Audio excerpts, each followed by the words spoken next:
बेटा नीरज, कोई क्वेश्चन है तो बेटा पूछ लो अभी। अभी जब जब स्टार्ट हो रहे हैं सारे, वी शुड डिस्कस। अगर आपका कोई डाउट है तो ठीक है। राधा जी पूछो, क्वेश्चन आप पूछने वाले थे।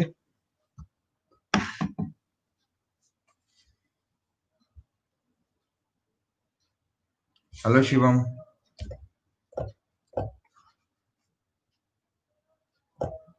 यस बेटा, मोबाइल को ज्यादा देखने से भी हेडेक होता है। Even if you watch TV for long, इससे भी ज्यादा क्या कहते हैं, सिर दर्द होता है। ठीक है, बहुत दर्द होता है बेटा कई बार। देखो, जब आप देखते हो किसी चीज को, स्टेयर करते हो, देखो मैं देख रहा हूँ आपकी तरफ इस तरह, ठीक है ना, मैं देख ही जा रहा हूँ और मैं डेस्क जॉब करता हूँ, ठीक है ना। तो एज ए, अगर डॉक्टर आपको देखता है तो डॉक्टर ये नहीं देखता कि आप क्या करते हो, वो पूछता है आप क्या करते हो, व्हाट इज योर ऑक्यूपेशन। ठीक है, तो अगर आपने बोला मैं सॉफ्टवेयर इंजीनियर हूँ, अगर आपने बोला कि मैं एक ऐसा व्यक्ति हूँ जो कि मतलब डेस्क जॉब करता है ज्यादा, और डेस्क पे जॉब पे आपको पता है आजकल कंप्यूटर ही होते हैं ज्यादा, है ना, तो कंप्यूटर वर्क ज्यादा करता हूँ। What we usually see is, देखो आप नॉर्मली ऐसे बैठोगे, स्टेयर करोगे, दो चीजें हो रही हैं इससे। एक तो आपका जो आंखें हैं, ठीक है ना, उससे आप कंटिन्यूअस स्टेयर कर रहे हो। एक तो आपके आंखों में जो लब्रिकेशन की प्रोडक्शन है वो कम हो जाती है। आप खुद देखना, जब किसी चीज को आप स्टेयर करते हो ना, चाहे वो मोबाइल की स्क्रीन हो, चाहे वो लैपटॉप की स्क्रीन हो, चाहे वो कंप्यूटर की स्क्रीन हो, जब आप किसी चीज को स्टेयर करते हो, ठीक है ना, तो आपकी आंखों की झपना, इसको जैसे बंद होना और खुलना, इसकी जो फ्रीक्वेंसी है, मतलब जगने और बुझने की, ठीक है ना, खुलने और बंद होने की, ये कम हो जाती है। कभी ऑब्जर्व करना आप, ठीक है ना। जब ये कम हो जाती है तो यहाँ पे आपके रेडनेस जी आनी शुरू हो जाती है, ठीक है। It is very acute cases में ये होता है, मतलब बहुत जब आप लगाते हो, उससे कारण क्या होता है कि आपके नेक्स जो है, नेक के फ्लेक्सर्स और एक्सटेंसर्स जो होते हैं, ये वाले, ये खींचे रहते हैं, ये मेंटेन करके रखते हैं पोस्चर। उससे क्या, अगर आपके यहाँ पे दर्द शुरू हो जाता है, जिसको आप सर्वाइकल बोलते हो, आजकल के डॉक्टर तो पता नहीं, पुराने टाइम पे सीधा बोलते थे सर्वाइकल हो गया, but that is not the case बेटा। सर्वाइकल अगर आप देखोगे, there is loss of curvature of cervical spine, ठीक है ना, उसको सीधा करना पड़ता है बस, और कुछ नहीं, nothing else. Everything is physics, about physics. यहाँ पे अगर आप मच्छे ऐसे देख रहे हो, ठीक है ना, और चलते टाइम भी आपने ऐसे ही रखना है मुंह, जब आपने चलना है, और जब आपने स्टेयर करना, देखा होगा आपने कि चलते टाइम भी लोग इवन मोबाइल भी पे लेके लगे रहते हैं, ऐसे करके देख रहे होते हैं, तो ये वाले मसल खींचे जाते हैं, ये वाले मसल टाइट हो जाते हैं। सीधा सी बात है, इसको पीछे कर दो, इसको खींच दो, अपने आप ठीक हो जाएगा। That is general biomechanics. It is that simple to correct cervical, जिसको आप सर्वाइकल बोलते हो, actually that is not cervical. बेटा जो अगर वो हो रहा है तो आप स्टीयरिंग ज्यादा कर रहे हो, ट्राई टू रिलैक्स योरसेल्फ, ठीक है। यहाँ पे ट्रिगर पॉइंट्स होते हैं, उसको देखो जाके, बड़े बड़े नोड्यूल से बन जाएंगे, बड़े बड़े ना गंडा जिहा बन जाती है, पंजाबी च आपां कहने हैं, ठीक है ना। तो देखना कभी यहाँ पे बहुत टेंडर होगा आपका, that is not cervical. Okay, और क्वेश्चन कोई?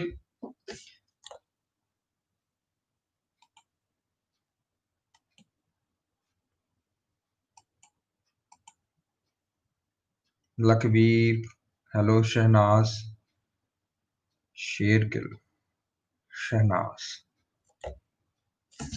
सुमीत, प्रीति, अनु, कैसे हो बेटा सारे?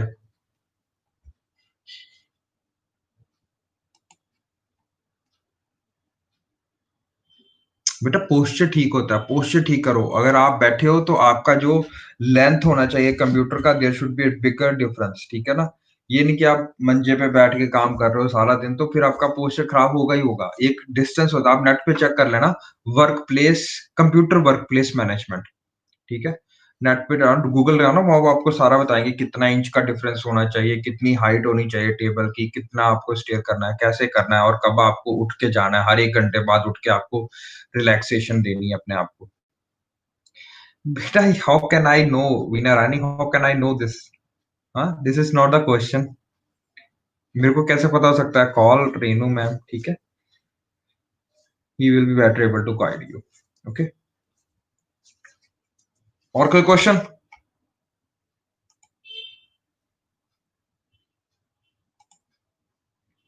चलो, so we have done till variation of G, ठीक है ना, as we move up and down the earth's equator, ऊपर जाते हैं या नीचे आते हैं ऐसे करके, तो ये एक्सेलरेशन क्या असर होता है? रोहित कुमार, आप तो हर चीज पे साइंस ढूंढ रहे हो। There is science in everything, ठीक है ना। Yesterday there was a question, एक लड़की ने मेरे से पूछा था मैसेज करके, आई होप वो यहाँ पे हो। तो सर बोलते हैं कि what is the basic difference, rephrase कर रहा हूँ मैं क्वेश्चन को।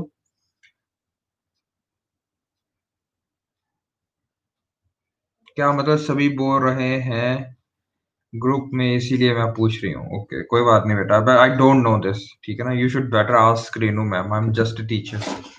ओके, सो चलो ये बात हम बाद कभी डिस्कस कर लेंगे, ठीक है।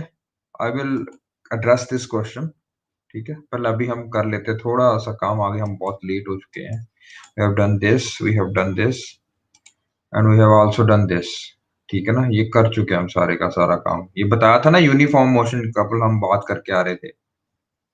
ओके, सो मैंने आपको बताया था, हाँ कल एक क्वेश्चन आया था लड़की का, वो बोल रही थी सर जब हम नीचे से, आपने बोला ऊपर से नीचे फेंकते हो तो यूनिफॉर्म मोशन से नीचे आता है ना बफरिंग।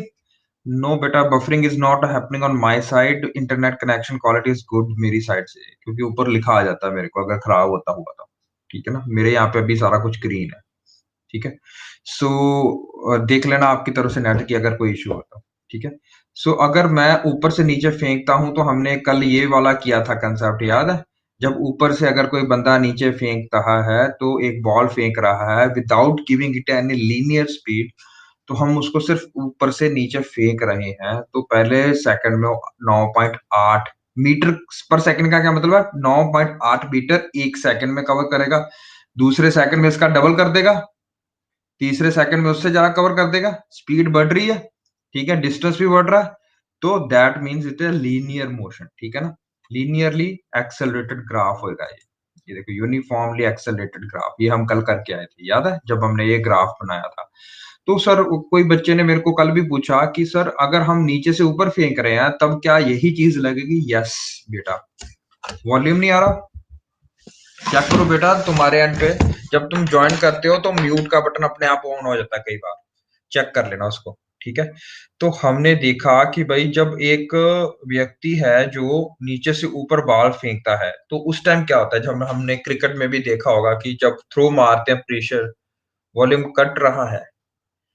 आई डोंट नो बेटा, मेरे एंड में तो सब कुछ ग्रीन चल रहा है, ठीक है। अगर आपको कोई इश्यू है, you can always join YouTube. Okay, हाँ पैराबोलिक शेप बनता है, very good Sumit. Also fact, yes, gravity का भी इफेक्ट आता है। लेट्स सी कि जब ये ऊपर फेंकेगा, तो ऊपर मैं अगर इतने 9.8 मीटर पर सेकंड से फेंक रहा हूं, तो मैं एक सेकंड में कितना डिस्टेंस कवर करूंगा? 9.8, और उसके बाद मेरी स्पीड हो जाएगी जीरो, देखो, ठीक है। और उसके बाद मेरी नेगेटिव वेलोसिटी से वो चीज नीचे को आएगी, उतनी जितनी वेलोसिटी से मैंने भेजी है ऊपर, उतनी वेलोसिटी से नीचे आएगी। और अगर मैं क्या करता हूं, अगर मैंने उल्टा काम किया, अगर मैंने क्या किया कि स्पीड कितनी बढ़ा दी, 19.6, मतलब डबल कर दी स्पीड, ठीक है, 2 times the acceleration due to gravity, ठीक है। बेटा मेरे को नहीं पता जगजीत सिंह, आई थिंक कटनी नहीं चाहिए, ठीक है। If there is an issue तो यू कैन ऑलवेज ज्वाइन। बेटा इशू है तो बता दो, बाकी सबको इशू है कि ये सिर्फ जगजीत कौर को आ रही है प्रॉब्लम? ओके, इट्स ओके, आ रही है सबको, ठीक, चलो ठीक है जी। जगजीत कौर, अगर आपको बेटा कोई इशू आ रहा है, you can always join, link लगा हुआ दूसरे तरफ से, आप जाके पढ़ सकते हो यूट्यूब पे, ठीक है। वहां पे ज्वाइन कर लो अगर इशू आ रहा है। हो सकता है कि मेरे यहाँ पे तो सब कुछ ग्रीन शो हो रहा है, यानी कि मेरे से यहाँ पे ट्रांसमिट अच्छा हो रहा है, ठीक है। सो इफ आई सेइंग कि अगर मैं इतनी वेलोसिटी से, इतने मीटर पर सेकंड से ऊपर को बॉल फेंकी, ऊपर की तरफ, बिल्कुल ऊपर की तरफ, और एक तो ये हम बाद में बात करेंगे किस तरह का ये पाथ प्रेस्क्राइब करेगी। दीपक, मेरे को नहीं पता बेटा क्यों फेस नहीं आ रहा, तो अब यू अपने एंड पे चेक करो, ठीक है। तो 19.6 मीटर पर सेकंड से अगर आप ऊपर फेंकते हो, तो पहले डिस्टेंस में इतना कवर करेगा, दूसरे में 0 हो जाएगा। यानी कि टोटल डिस्टेंस इसने 19.6 कवर करना है 2 सेकंड में। आफ्टर 2 सेकंड्स इसकी क्या हो जाएगी वेलोसिटी, सबसे ऊपर वाले शिखर में इसकी वेलोसिटी हो जाएगी 0। जब ये 0 होगी तो उसके बाद ये आपने वैसे समझना है कि अब ऊपर से कोई बंदा ऐसे करके इसको नीचे फेंक रहा है। जब नीचे फेंकेगा तो पहले सेकंड में 9.8, दूसरे सेकंड में 19.6 मीटर्स ये नीचे को आएगा। तो आपके हाथ में आते वक्त ये इतनी वेलोसिटी से आएगा। जितना आपको ऊपर जाने में जोर लग रहा है उतनी वेलोसिटी से ही वो जो बॉल है वो नीचे की तरफ आएगा। Are you getting this point? ठीक है। और अगर मैं बोल रहा हूं कि अच्छा जी, इस तीसरे सेकंड में क्या वेलोसिटी है, तो कितनी होगी 9.8। चौथे सेकंड में क्या वेलोसिटी है जब आपने हाथ में कैच करनी है बॉल, इट विल बी 19.6। पर क्योंकि ये ऑपोजिट डायरेक्शन में आ रहा है, आपने जब भेजी थी और दूसरी तरफ आप जो बंदा कैच कर रहा है वो सेम फोर्स से कैच करेगा जिस फोर्स से आपने ऊपर भेजी है। ठीक है, डन बेटा? Are you getting this point? Okay, तो ये क्वेश्चन क्लियर हो गया आपका? Okay, so now we move on to projectile motion. ये प्रोजेक्टाइल मोशन में ज्यादा हमने करना नहीं है क्योंकि बहुत सारी फिजिक्स आती है इसमें। ठीक है, हमारे को बस इतनी चीजें याद रखनी है। जब भी कोई चीज हम ऊपर की तरफ फेंकेंगे, ठीक है, it will attain maximum height, ठीक है ना, by its proportion to the square of its initial velocity.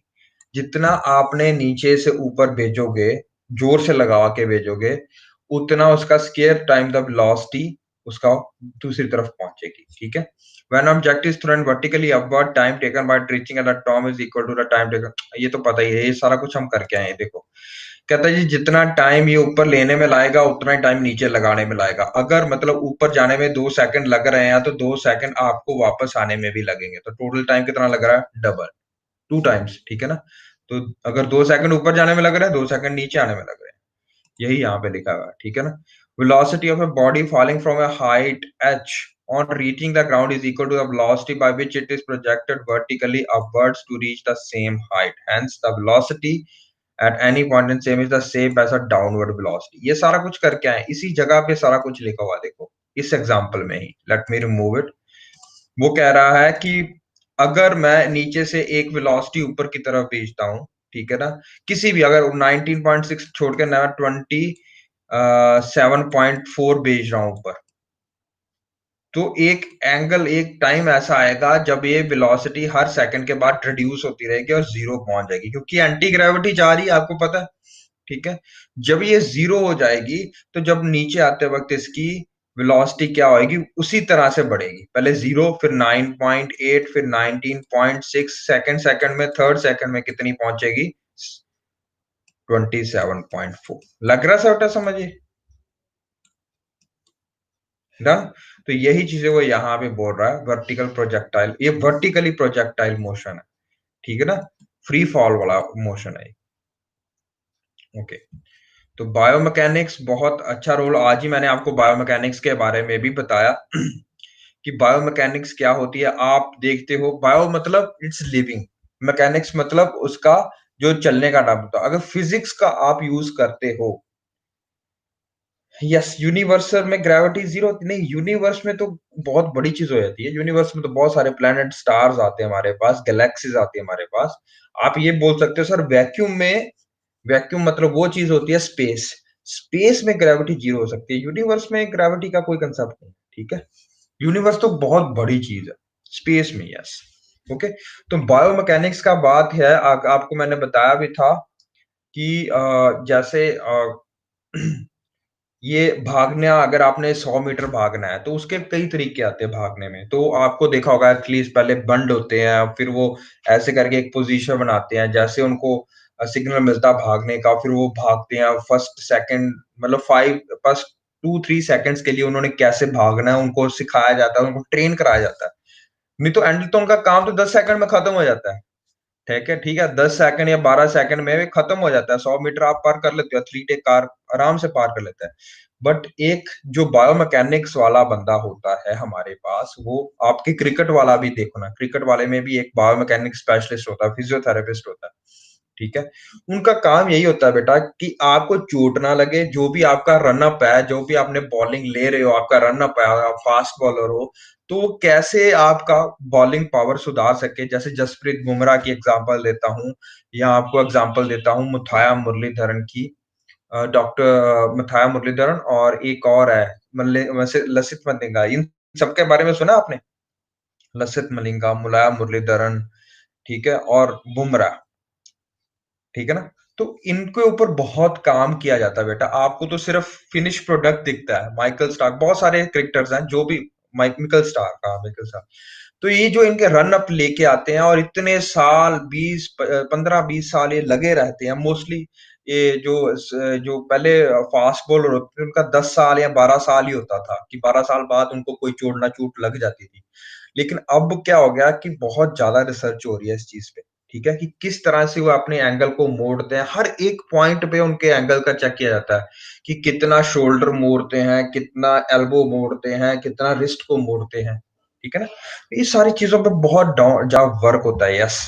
तो आपका रन अप कैसा है, आप रन अप के बाद कितना तक आगे तक भाग के जाते हो। और आपने देखा होगा जब भी एक बॉलर बॉल कराता है अंपायर के पास से आके, तो वहीं पे नहीं रुक जाता वो। फास्ट बॉलर है वो भी आगे जाता है, आगे जाता है, आधे पिच तक पहुंच जाता है वो। क्यों पहुंचता है बेटा? ये भी सारी बायोमैकेनिक्स है। अगर जितनी तेजी से भाग के आ रहे हो और एकदम से स्टॉप करके आप बॉल कर रहे हो, आप मोमेंटम को ट्रांसफर कर रहे हो अपने, ये हम पढ़ेंगे आज के बारे में, एंगुलर मोमेंटम क्या होता है। तो मोमेंटम को ट्रांसफर कर रहे हो बॉल से माध्यम से, तो ये सारा कुछ कुछ आता है हमारा बायोमैकेनिक्स में, ठीक है जी? तो किस तरह से उसको रन अप को इंक्रीज करना है, कोई अगर उसका रन अप गलत है तो उसको करेक्ट कैसे करना है, ठीक है ना? तो ये सारी चीजें आती है बायोमैकेनिक्स में। तो ये वाला अलग सा ही फील्ड है बेटा, बहुत बड़ा फील्ड है ये, और बहुत ज्यादा रिसर्च चल रही है इस पे। तो ये भी इसका कनेक्शन मैंने ऐसे दे दिया आपको बस बताने के लिए, ठीक है? आगे चलते हैं हम। Motion in of forces in one dimension, इसमें आप ये सारा कुछ हम बात कर रहे हैं, इसकी और इसकी बात करेंगे, ठीक है? जैसे कि हमने ये बात कर ली already mass of the earth के बारे में, ठीक है ना? मास ऑफ ए बॉडी क्या होता है, वेट क्या होता है, और ग्रेविटी का क्या असर होता है। हमें बस यही करना है एक काम, ठीक है? एक मिनट, हमें बस इतना ही काम आज पढ़ना है, ये वाला। ये तो पता है ना वेट क्या होता है, ये तो बताने की जरूरत नहीं ना भाई, ये तो कितने देर से बताता आ रहा हूं मैं। बताओ भाई, किसी को जरूरत है तो। स्लाइड शो नहीं हो रही?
तो ये हमने ऑलरेडी कर रखा है, वेट के बारे में डिस्कस कर रखा है। बस करो, आ जाओ वापस, ठीक है? तो वेट के बारे में अपने हमने कल ये भी डिस्कस किया था, याद है? कि अगर एक बंदा जो लिफ्ट में बैठा है और वो यहाँ पे खड़ा है, ठीक है ना? अभी लिफ्ट ऊपर नहीं गई नीचे नहीं गई, वहीं पे खड़ी है लिफ्ट। तो अगर उसने एक वेइंग मशीन यहाँ पे रखी है, वेइंग मशीन होता है जो भार तोलने वाली मशीन होती है, वो मशीन यहाँ पे रखी है और अपना वेट मेजर कर रहा है एक बंदा, ठीक है? तो उसको क्या सुनाई देगा, उसको क्या वेट मेजर होएगा यहाँ पे, जो भी है इतना वेट मेजर हो रहा है 539, सपोज उसका normal weight is 539 newtons, okay? Weight के जो ऑफिशियल जो होते हैं यूनिट्स होते हैं वो किलोग्राम फोर्स या न्यूटन्स होते हैं। तो अगर वो बंदा, अब मैं बोल रहा हूं कि अब ये एलिवेटर अभी इसी के ऊपर खड़ा है, मशीन के ऊपर खड़ा है, वेइंग मशीन के ऊपर खड़ा है और 9.8 मीटर पर सेकंड से ऊपर की तरफ एक्सेलरेट कर रहा है, हर सेकंड में 9.8 मीटर पर सेकंड ऊपर ऊपर जा रहा है, ठीक है? इतनी तेजी से ऊपर जा रहा है, तो अब उसका जो है भार सेम नहीं दिखाई देगा, इसका डबल हो जाएगा weight. Are you getting it? क्यों डबल होगा वो? क्योंकि एक तो आप ऊपर जा रहे हो, अगेंस्ट द ग्रेविटी जा रहे हो, ग्रेविटी आपको नीचे को पुल कर रही है, और कितनी स्पीड से कर रही है? इतनी स्पीड से कर रही है। आप उसी एक्सेलरेशन से ऊपर की तरफ जा रहे हो, यस। तो ग्रेविटी तो आपको नीचे को पुल कर ही रही है, एक्सेलरेशन जो होएगी वो भी इसमें ऐड हो जाएगी। साइड है कोई? कौन सी साइड बेटा? I don't get your answer, ठीक है? तो जी प्लस ए हो जाएगा, ये समझ रहे हो?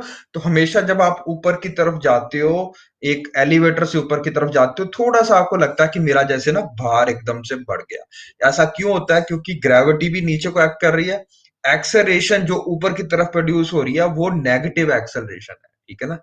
ओके, वो भी आपको नीचे की तरफ एक्ट कर रही है, ठीक है? क्योंकि आपका भार नीचे की तरफ है। समझ रहे हो मेरी बात?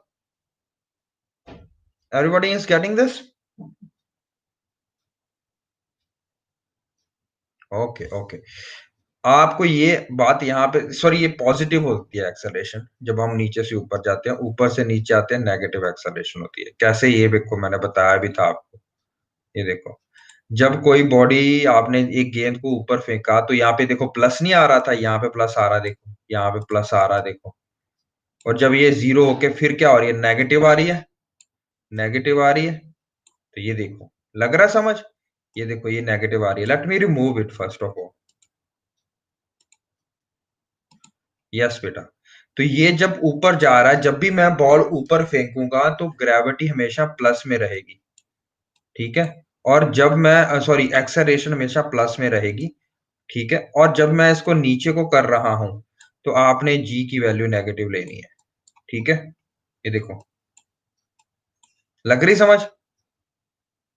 ऊपर गया प्लस, नीचे गया नेगेटिव। अब मेरी बात सुनो, यही पे। Yes yes yes. Okay. Yes. तो आप, वही है ना कि जब आप ग्रेविटी है, ग्रेविटी के अगेंस्ट मूव कर रहे हो, तो आप उसको क्या करोगे? आपका वेट आपको ऊपर, ऐसा लगा कि आपके ऊपर चार बंदे बैठ रहे ऊपर आके, ठीक है ना? तो आपको लग रहा है एक बंदा और बैठ रहा है, मेरा इतना ज्यादा वेट हो रहा है। तो जब आप ऊपर की तरफ जा रहे हो, ग्रेविटी तो आपको नीचे को एक्ट कर ही रही है, एक्सेलरेशन जो है वो भी पॉजिटिव है, वो भी आपके जितने ऊपर जा रहे हो, जितनी स्पीड से ऊपर जा रहे हो, उसी तरह से कोई जो चीज है आपके ऊपर नीचे की तरह भी एक्ट करेगी ना। लग रहा है?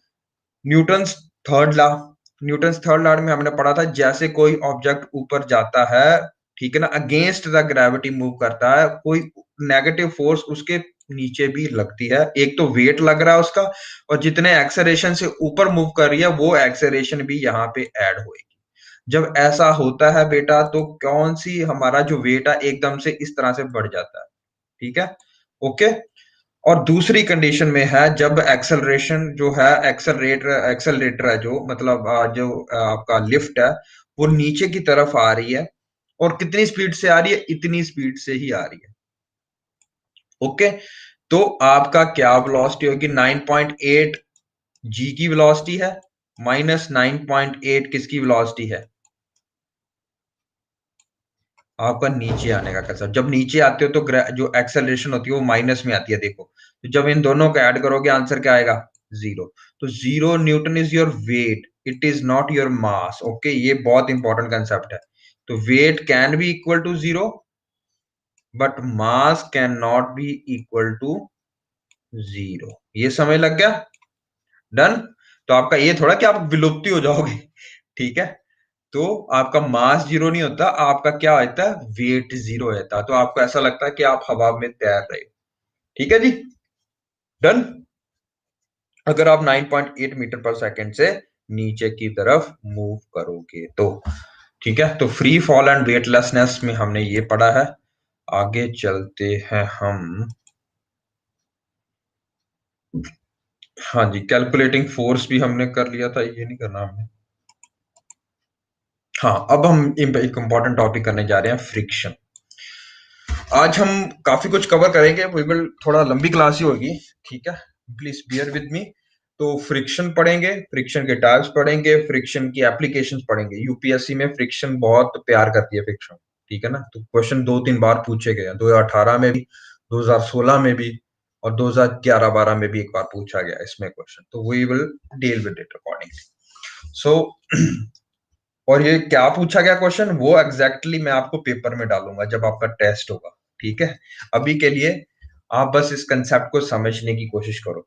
तो अगर हमने देखा कि एक बंदा इस बॉक्स को रस्सी से खींच रहा है, पुल कर रहा है इस तरफ को, तो आपको पता है हमेशा फ्रिक्शन जो होएगा वो इस तरफ को लगेगी, ऑपोजिट डायरेक्शन में लगेगी। ये समय लग रहा है आपको? जब दो सरफेस पे रिलेटिव मोशन होगा तो जो सरफेस के ऊपर चल रहा है, ठीक है ना, वो धीरे धीरे चलेगा। आप अपने हाथ को चला के देख लो, दूसरे हाथ पे आपको लगेगा कि एक ऐसी चीज है जो पीछे खींच रही है इसको किसी तरह कारणवश।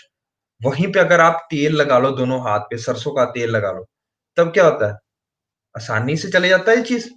ठीक है ना, ऐसा क्यों होता है?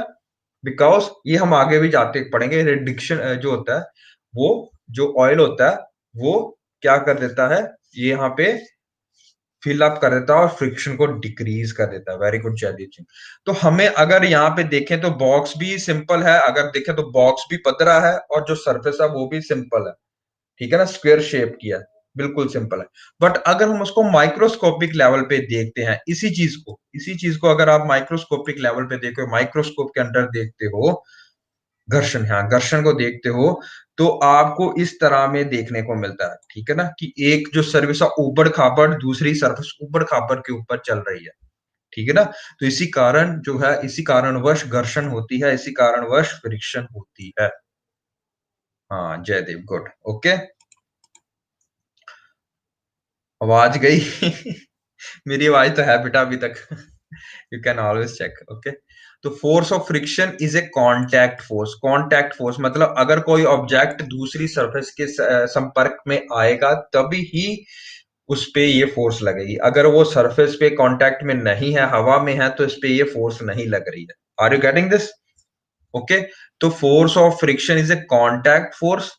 ठीक है, and always elect along the surface in direction opposite to the direction of a body of motion of a body।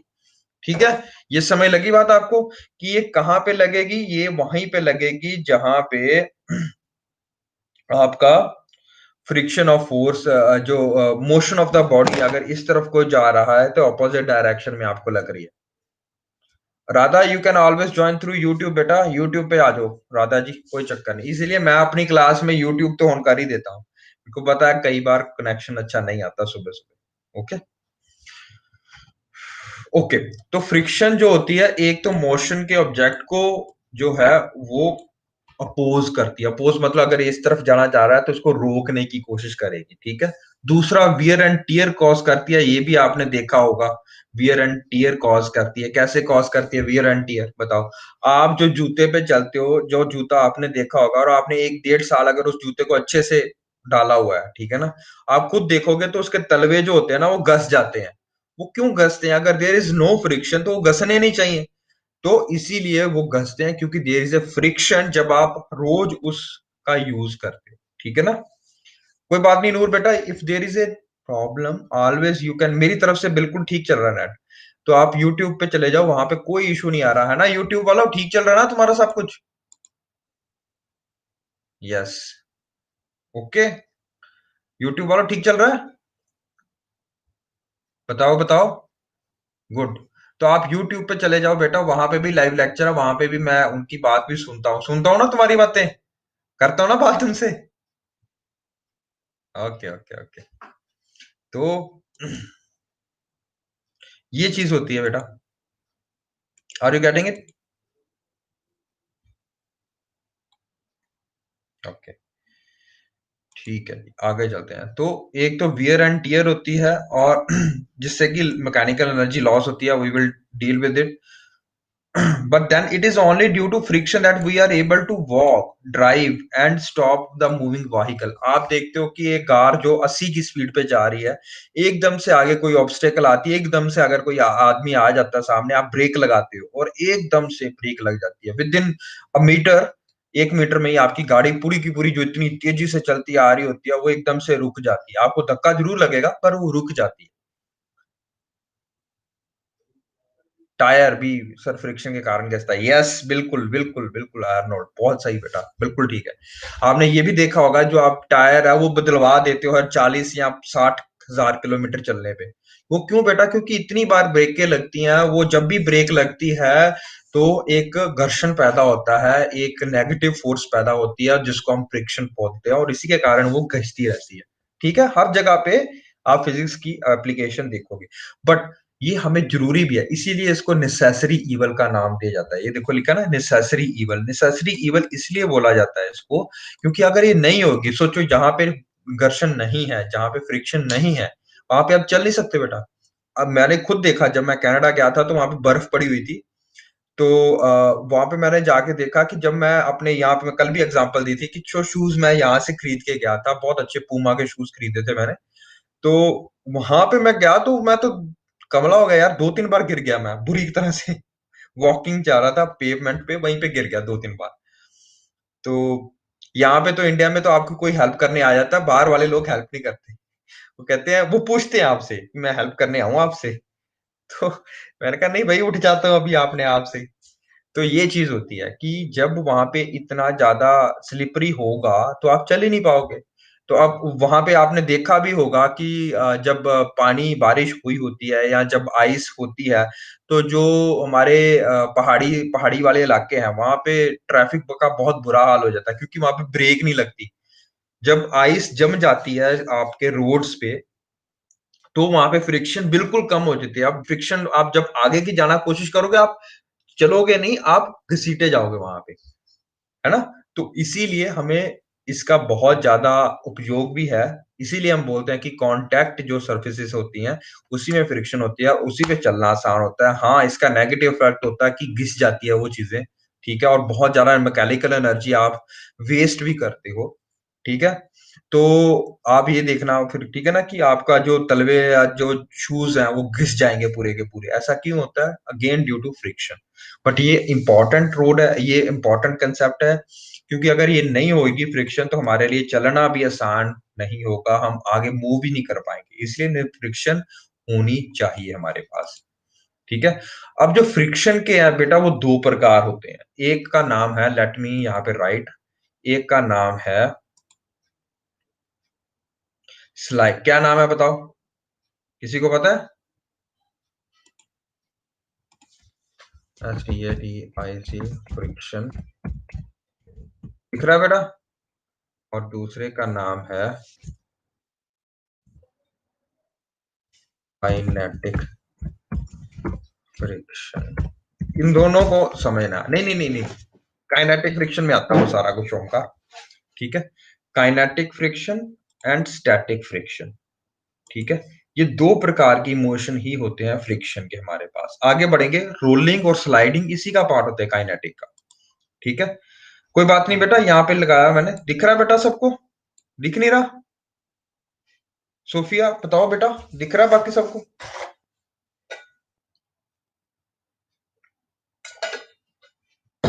Okay okay. जो स्टैटिक फ्रिक्शन होती है हमारे पास, स्टैटिक का मतलब जो खड़ी है।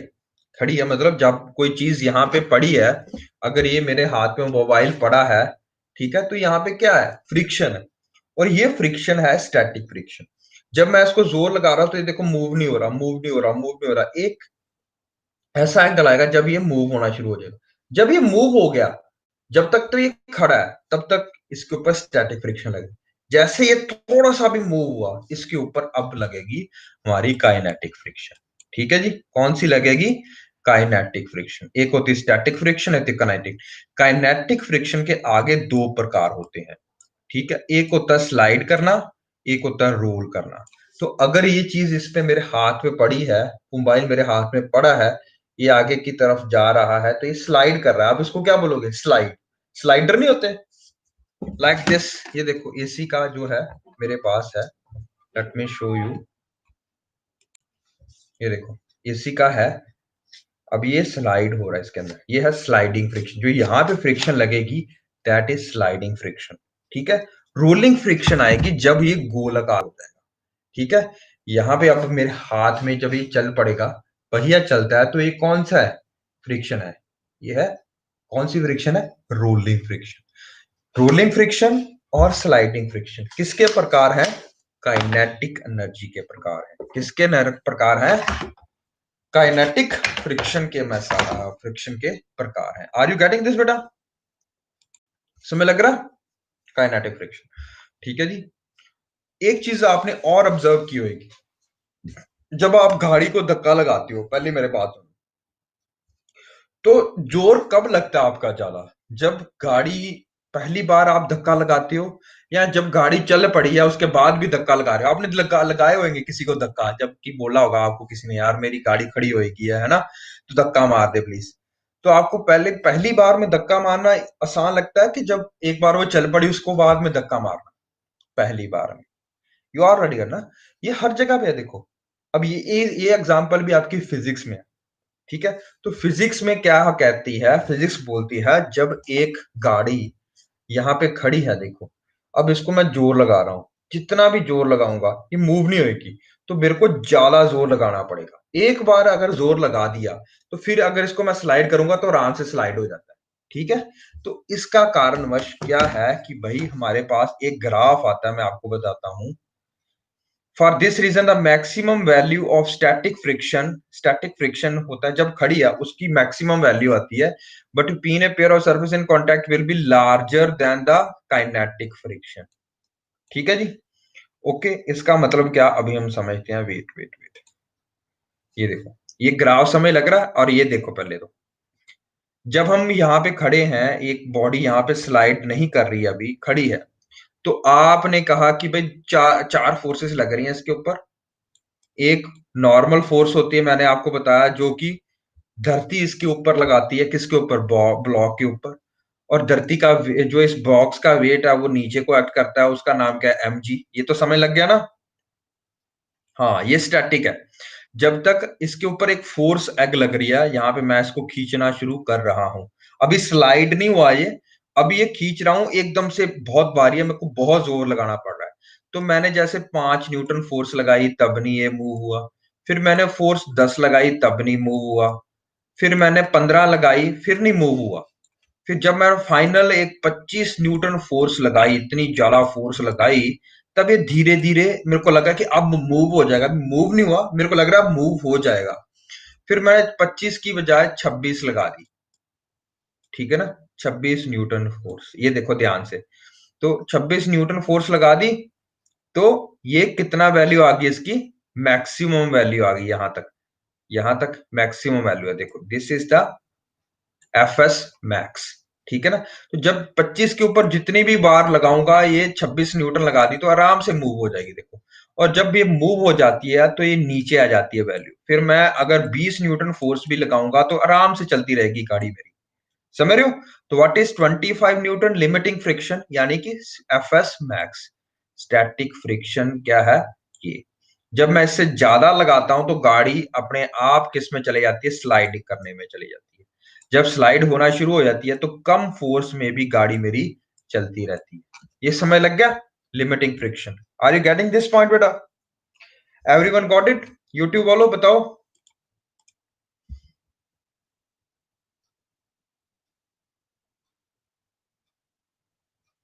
बताओ बताओ। गुड। तो ये बात थी, बस यही बात आपको समझ आनी चाहिए थी, वो आपको आ गई है, दैट्स वेरी गुड।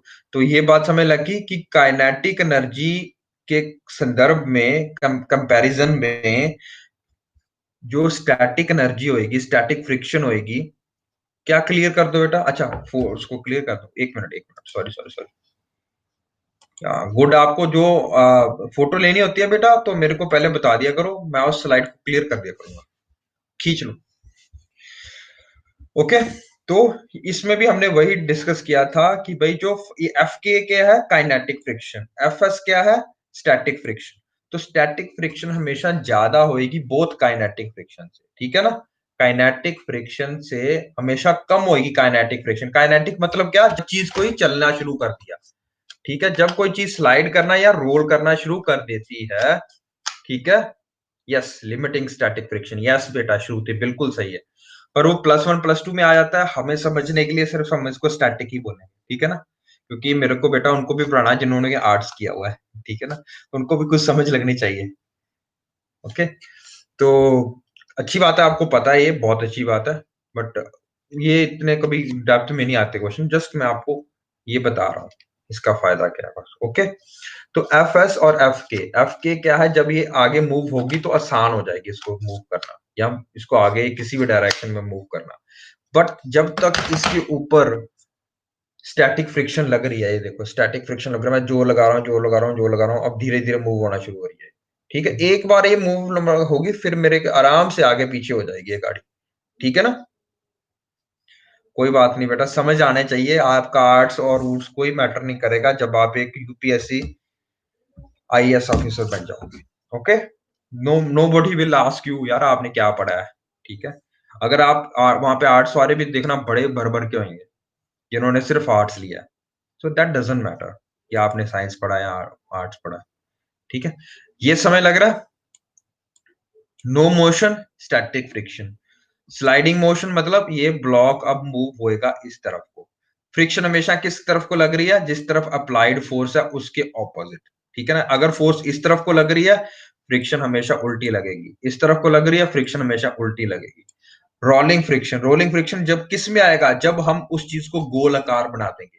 जब वो गोल आकार हो जाएगा, तो अब फ्रिक्शन उस पे वैसे कम लगेगी, आपको पता ही है क्यों लगेगी। क्योंकि जो हमने देखा कि भाई रोल होता है हर एक डिस्टेंस कांटेक्ट में तो सिर्फ इतना सही है, इसलिए रोलिंग आपने जो गोलाकार चीज हुई वो इजी होती है मूव करना। अगर मैं इसको इस तरह से मूव करूं, इस तरह से रख के, अब ये डिफिकल्ट है। अगर मैं इस तरह से करता हूं तो ये बड़ा आराम से हो जाएगी। लग रहा समझ क्या डिफरेंस है? खुद करके देख लो। यहाँ पे फोर्स ज्यादा लग रही है, यहाँ पे फोर्स ही बहुत कम लगेगी। डन। स्लाइडिंग और रोलिंग में समय लग गया।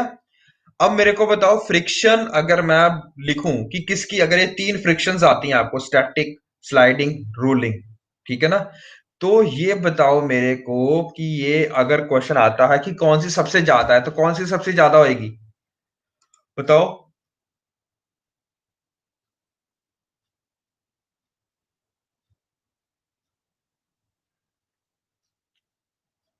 स्टैटिक। रोलिंग, रोलिंग सब स्टैटिक के बाद क्या आएगी? स्लाइडिंग। स्लाइडिंग के बाद क्या आएगी? रोलिंग। ओके बेटा, are you getting this point? ठीक है। अब यहां पे एक चीज लिखी हुई है कि एक होता है हमारे पास कोएफिशिएंट ऑफ स्टैटिक फ्रिक्शन, इसी तरह काइनेटिक फ्रिक्शन का भी कोएफिशिएंट होता है, ठीक है।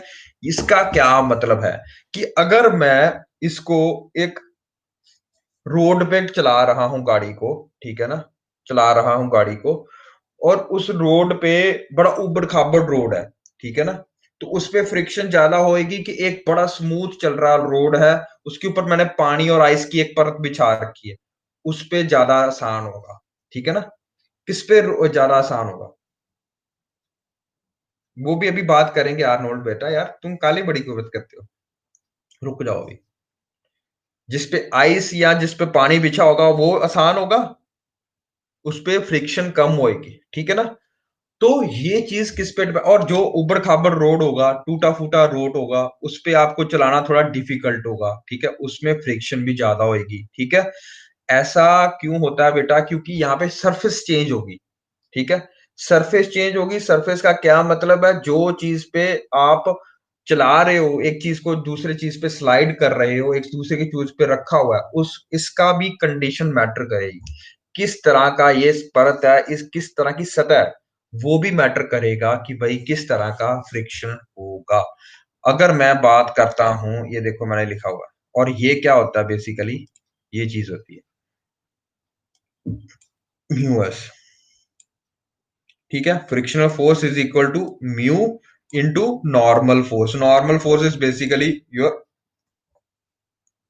जो ऊपर से उसके रिएक्टिव फोर्स लग रही है। ठीक है, अब ये देखो क्या होता है, अगर मैं रबड़ को कंक्रीट पे चला रहा हूं तो उसका स्टैटिक फ्रिक्शन देखो क्या है, हमेशा ज्यादा होता है ना स्लाइडिंग फ्रिक्शन से। ठीक है, पर ये होता है। और अगर मैं एक स्टील को स्टील के ऊपर चला रहा हूं तो उसके ऊपर ये है। अगर मैं एक ग्लास को, एक बहुत बड़ा शीशा रखा है और दूसरे शीशे के ऊपर रखा है, और उसको मैं खींचने की कोशिश कर रहा हूं, ये देखो ग्लास के ऊपर ग्लास अगर रखोगे तो बेटा आपके ऊपर बहुत ज्यादा जोर लगाना पड़ेगा। ठीक है, इसीलिए देखो। और अगर मैं आइस के ऊपर आइस रख रहा हूं और आइस को मूव करने की कोशिश कर रहा हूं तो बड़े आराम से हो जाता है। देखो कितना स्टैटिक फ्रिक्शन है, लग रहा है समझ।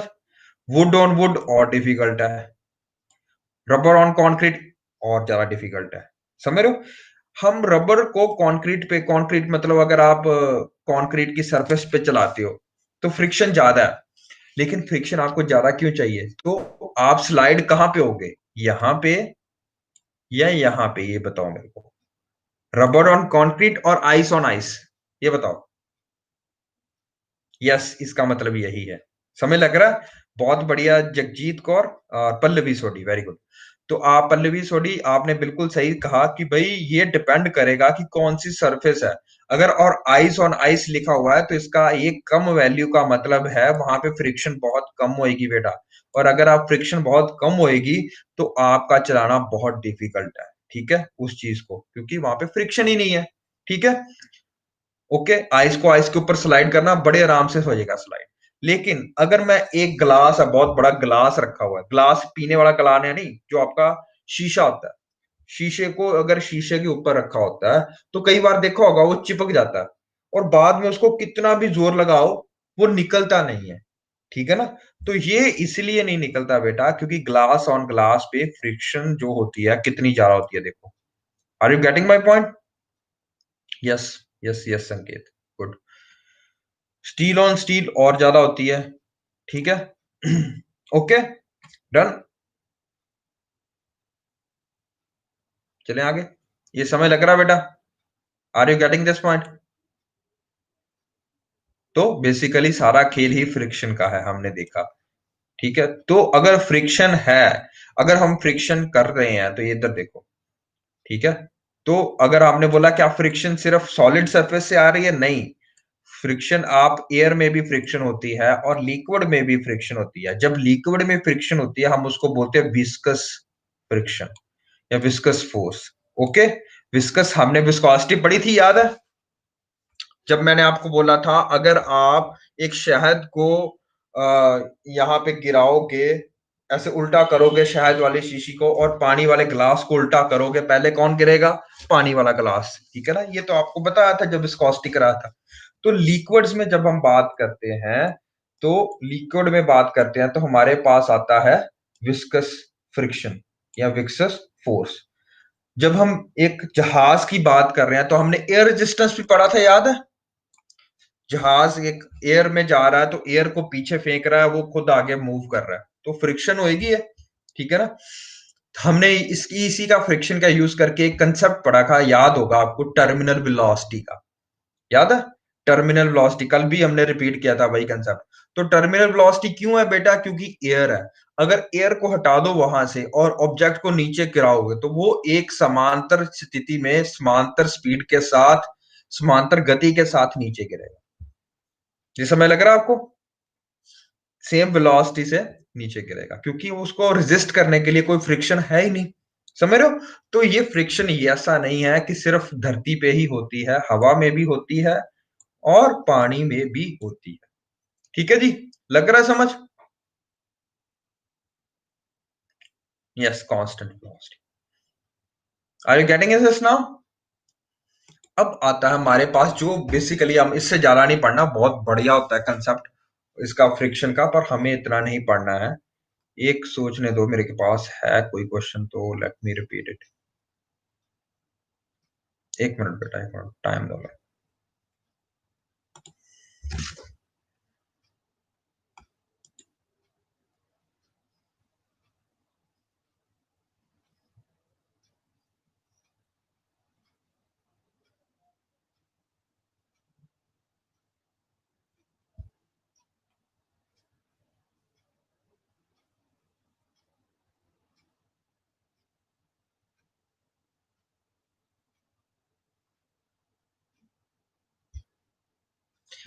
I want you to do this question, okay? Jaydeep, I will consider, अभी बताता हूँ बेटा। ये क्वेश्चन आप स्क्रीनशॉट ले लो और ये मैं चाहता हूँ आप ग्रुप में डिस्कस करो, ठीक है? बहुत आसान है इसका आंसर, ये कभी क्वेश्चन आएगा नहीं, just to make you understand. और जब आप ग्रुप में डिस्कस करोगे तो प्लीज मेरे को एक मैसेज कर देना, I will also come there, ठीक है? तो फिर हम डिस्कस करेंगे इसमें, ठीक है जी?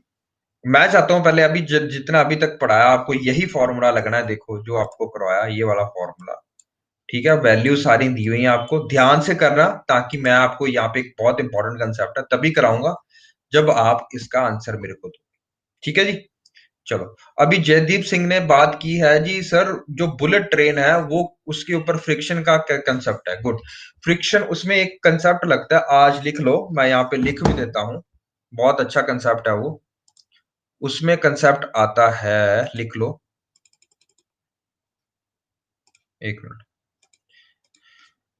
Magnetic levitation,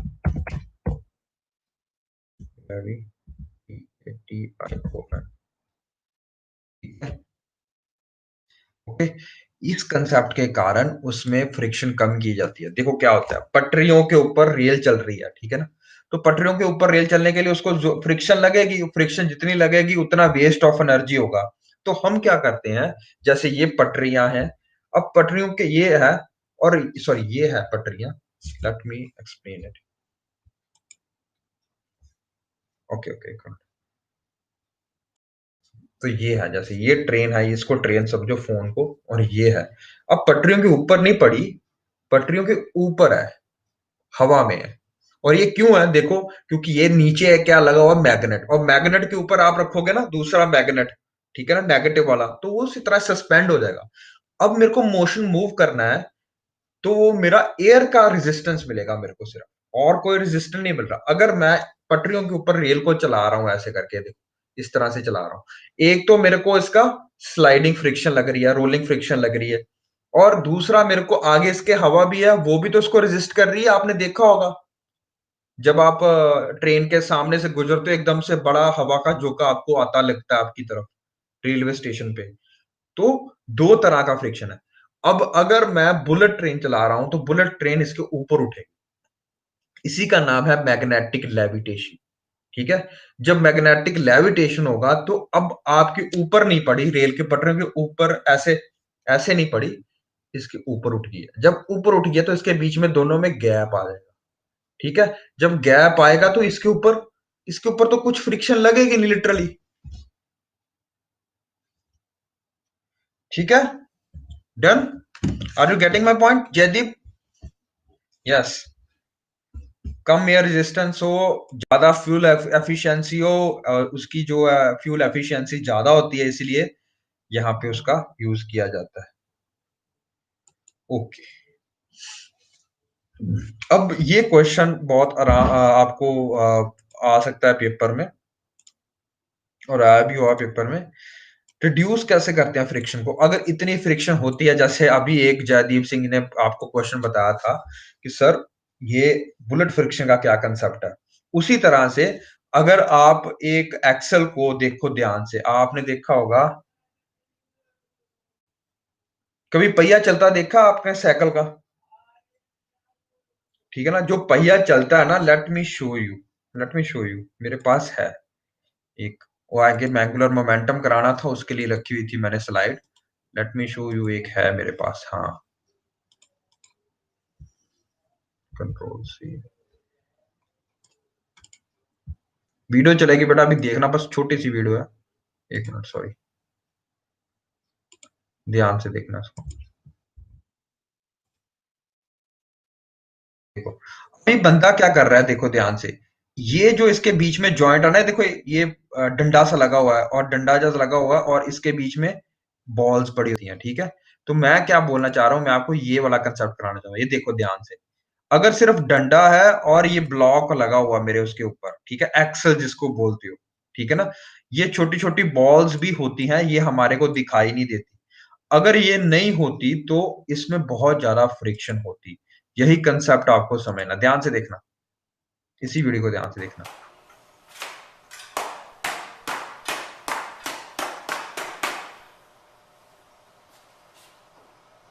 this is not जादू बेटा, दिस इज बेसिकली फिजिक्स, ये हम आज पढ़ेंगे। ये देखो ध्यान से, जो यहाँ पे है ना, ये चीज है आपकी बॉल बीयरिंग्स, ठीक है ना। This is ball bearing. Ball bearing का क्या मतलब होता है, ये जो एक्सल लगा हुआ बीच में, लेट मी शो यू। ये जो एक्सल लगा हुआ बीच में, अगर ये सिर्फ एक दूसरी परत होती है उसके ऊपर, ठीक है ना, दूसरी स्टील की परत होती है, दूसरी के अंदर होता है। ये देखो, ये स्टील का बनाया जाता है, याद है, ये भी स्टील का है, और ये भी, दोनों एक्सल भी स्टील का होता है, ठीक है ना। और अभी ही हमने अब पढ़ा है कि जो स्टील ऑन स्टील फ्रिक्शन होती है वो बहुत ज्यादा होती है, ये देखो, पढ़ा ना। स्टील ऑन स्टील की फ्रिक्शन बहुत ज्यादा होती है। कितनी है? 0.74। तो अगर इसमें आपस में इतना घर्षण होगा तो ये तो खराब हो जाएगा, वो सड़ जाएगा, या मतलब वो खराब हो जाएगा, ये देखो, गर्म होने के होके। तो इसको, ये ऐसा ना हो, तो हमारे पास ये बीच में छोटी छोटी बॉल्स दी जाती है, ठीक है। ये बॉल्स का क्या करना है, ये घूमती है, और ये घूमती है तो ऊपर वाला ब्लॉक घूमता है, ये देखो, लग रहा समझ। एयर गैप तो होता ही होता है। इसमें होता है कि इसे बॉल बियरिंग का कांटेक्ट सरफेस, मैंने आपको बताया था, किसी भी गोल आकार चीज को देख लो, उसका जो कांटेक्ट सरफेस होगा वो बहुत छोटा होता है, सरफेस एरिया बहुत कम होता है, सर्कल का सबसे कम एरिया होता है, आपको मैंने बताया था। जीआईआर कौन सी मोटर होती है यार, मेरे को नहीं पता, गिर्फ मोटर्स में भी होता है। लेक्स फ्रिक्शन, हाँ। तो लेक्स, जब कांटेक्ट सरफेस एरिया कम हो गया, अगर मैं सिंपल, अगर रखो, एक मिनट, अगर मैं इसमें सिंपल रखता हूं, यहाँ पे बॉल्स नहीं डालता हूं, जब ये एक्सल घूमेगा, जब मैं पहिए को घुमाऊंगा, इस पे पहिया लगा होता है, जब पहिए को घुमाऊंगा तो इसमें घर्षण पैदा नहीं होएगी। और घर्षण ना पैदा हो इसके लिए मैं क्या करता हूं, इस दोनों के बीच में जो ब्लॉक लगा होता है उसके बीच में छोटी छोटी बॉल्स डाल देता हूं। अब ये बॉल्स काटने का क्या कंसेप्ट है, ये देखो, ये छोटी छोटी बॉल्स भी घूमती है, जब ये घूमता है इस तरफ को, तो ये छोटी छोटी बॉल्स भी उसी तरफ से घूमती हैं, और ये भी घूमता है, ठीक है। लग रही समझ अब? ओके, तो फ्रिक्शन रिड्यूस हो रहा है, तो इसको बोलते हैं बॉल बियरिंग। क्या बोलते हैं? Ball bearing. और ऐसा ही कंसेप्ट पेपर में पूछा गया था आपसे, ठीक है। स्पिनर में भी होता है, यस बेटा, बिल्कुल सही बात है। Okay, done. दूसरा कंडीशन जिससे आप कर सकते हो, क्या कहते हैं, फ्रिक्शन को रिड्यूस, आपने सबने नोटिस किया होगा, जब कभी आप बहुत टाइम बाद साइकिल चलाते हो, जो वहां पे पड़ा 2-3 साल से ऐसे पड़ा है, तो आपको, आपके बुजुर्ग बोलते हैं ना, इन्हू मतलब तेल तुल पवाला, ठीक है ना। तो क्योंकि से साइकिल में तो तेल पड़ता नहीं है, तो साइकिल का तेल का क्या मतलब होता है, इसकी ग्रीसिंग कर ले। तो ग्रीस क्यों करवाते हैं बेटा, ताकि उसकी जो फ्रिक्शन है वो बंद हो जाए, ठीक है, वो कम हो जाए। फ्रिक्शन, आपको आज ही एग्जांपल दी कि तेल से अगर आप अपने हाथ मलते हो तो फ्रिक्शन रिड्यूस हो जाती है, ठीक है। डन, ये समझ लग रहा है कंसेप्ट। तो लुब्रिकेशन, हाँ, ग्रीस लगाना या लुब्रिकेशन लगाना, that is one of the way to reduce friction. दूसरा क्या होता है, कोई भी जो आपके पास तरल पदार्थ है, या आपके पास प्यूरिफ एयर है, एयर कंप्रेस्ड एयर है, आपने देखा होगा, आपने ये भी देखा होगा, जब आप गाड़ी साफ कराती हो तो वो जो प्रेशर से आपके तरफ पानी फेंकता है गाड़ी की तरफ, मतलब उससे सारा चीज साफ हो जाती है ना, उससे भी आप फ्रिक्शन रिड्यूस करते हो, देखो, ठीक है ना, क्योंकि उससे डर्ट पार्टिकल जो होते हैं वो रिमूव हो जाते हैं, ठीक है। और जब आपने देखा होगा, आपने कई बार मोबाइल खराब हो जाता है या उसमें पानी चला जाता है, उसको सुखाने के लिए भी ना एक पंप सा यूज करते हैं, छोटा सा ऐसे ऐसे करके, तो वो पानी से सुखाते हैं, जो मोबाइल के जानकार है उनको ज्यादा पता होगा इसके बारे में, ठीक है। स्प्रे करते हैं, यस। तो फ्लूइड फ्रिक्शन को रिड्यूस करने से हमारे को क्या फायदा होता है बेसिकली? आपने कई बार देखा होगा कि हर बार जब भी चंडीगढ़ में तो बड़ा होता है कि वो हर जगह लाइटों पे ना एक बोर्ड लगाया होता है उन्होंने, जब आप 1 मिनट वहाँ पे खड़ते हो, तो वो चलती है वहाँ पे। तो वहाँ पे लगाया जाता है कि अगर आप अपनी गाड़ी 40 से 45 किलोमीटर की स्पीड पे चलाते हो, तो आपका पेट्रोल की खपत बहुत कम होती है। लग रहा है समझ? तो ऐसा क्यों लिखा जाता है बेटा? अगर मैं स्पीड बढ़ा रहा हूँ 45 से 50, 50 से 60, 70, 80, 90, तो क्या कर रहा है इंजन? उतनी तेजी से वर्क कर रहा है, उतनी तेजी से पहिया घूम रहा है, और जितनी तेजी से पहिया घूमेगा उतना ज्यादा घर्षण पैदा होगा। उतना ज्यादा घर्षण पैदा होगा तो उतनी ज्यादा जल्दी, उतना ज्यादा आपको क्या करना पड़ेगा? मतलब क्या करना पड़ेगा? आपको इंजन को और चलाना पड़ेगा। ठीक है? जब इंजन को और चलाना पड़ेगा तो और किसकी खपत होएगी? पेट्रोल की। और चीज तो खपत होती नहीं वहां पे कोई। तो पेट्रोल की खपत ज्यादा बढ़ेगी। तो इसीलिए जो कार मैन्युफैक्चरर्स होते हैं और ट्रैफिक पुलिस वाले होते हैं, वो बोलते हैं कि 40 से 45 किलोमीटर पर आवर आपको गाड़ी चलानी चाहिए। ठीक है? तब वो आपका कम पैदा करती है घर्षण, और इसीलिए आपका कम खपत होती है पेट्रोल की, और मैक्सिमम एफिशिएंसी आपको निकलती है। एफिशिएंसी का मतलब समझेगा? एवरेज। पंजाब हम यहाँ पे नॉर्मल कॉमन पार्लांस में बात करते हैं गाड़ी की कितनी एवरेज है। तो एवरेज किस पे डिपेंड करेगी?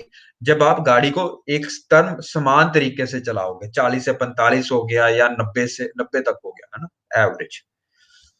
Okay, are you getting this? Okay.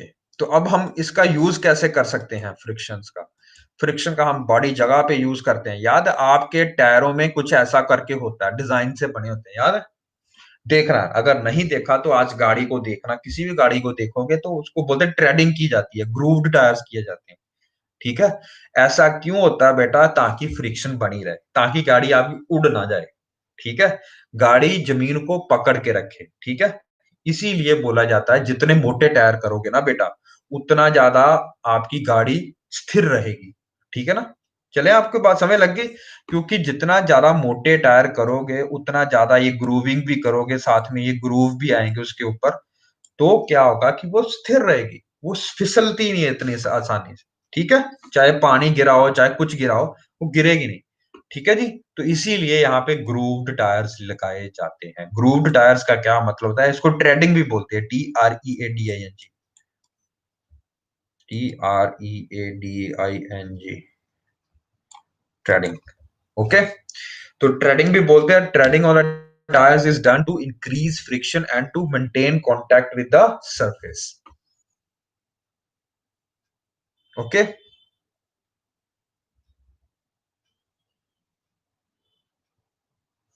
बिल्कुल। और कई बार आप बोलते हो कि टायर गंजा हो गया। टायर गंजे होने का क्या मतलब होता है कि बेटा वो घिस के इतना ज्यादा हो गया कि अब ये ग्रूव मार्क्स उसमें रहे ही नहीं है। और जब ये ग्रूव मार्क्स नहीं रहते हैं बेटा, तो उसके स्किड करने की बहुत ज्यादा टेंडेंसी होती है। मेरे को याद है हमारी यहाँ पे स्कूटरी होती थी, एक्टिवा का जो होती थी, तो वो पिछला टायर उसका पूरा गंजा हो रखा था। और मैं एक दो बार जब गिरा उससे, तब मेरे को इसका समझ लगा कि भाई नहीं, इसका मतलब टायर गंजा हो रखा है। गंजा होने का मतलब है यहाँ पे ग्रूव्स नहीं है।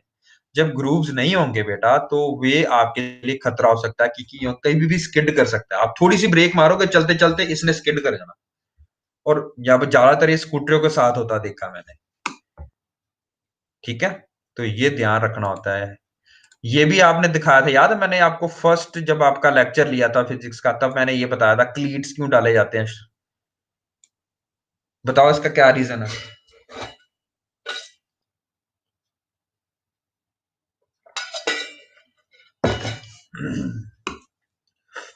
जल्दी बताओ। Yes, for better grip, surface area का कंसेप्ट। Very good Sameer. ठीक है? हमने वो पढ़ा था ना, pressure is equal to force per unit area. ठीक है? तो तब मैंने आपको कराया था कि जितना ज्यादा एरिया ऑफ कांटेक्ट कम होगा, उतना ज्यादा क्या होगा, हमारे पास प्रेशर हाई होगा। जितना ज्यादा प्रेशर हाई होगा, उतना ज्यादा आपको ज्यादा फोर्स लगेगी डिस्प्लेस करने के लिए, गिराने के लिए। ठीक है जी? तो इसीलिए ये छोटा एरिया रखा जाता है to increase friction between their soles and ground. ठीक है ना, ये कंसेप्ट हम पहले से करके आए।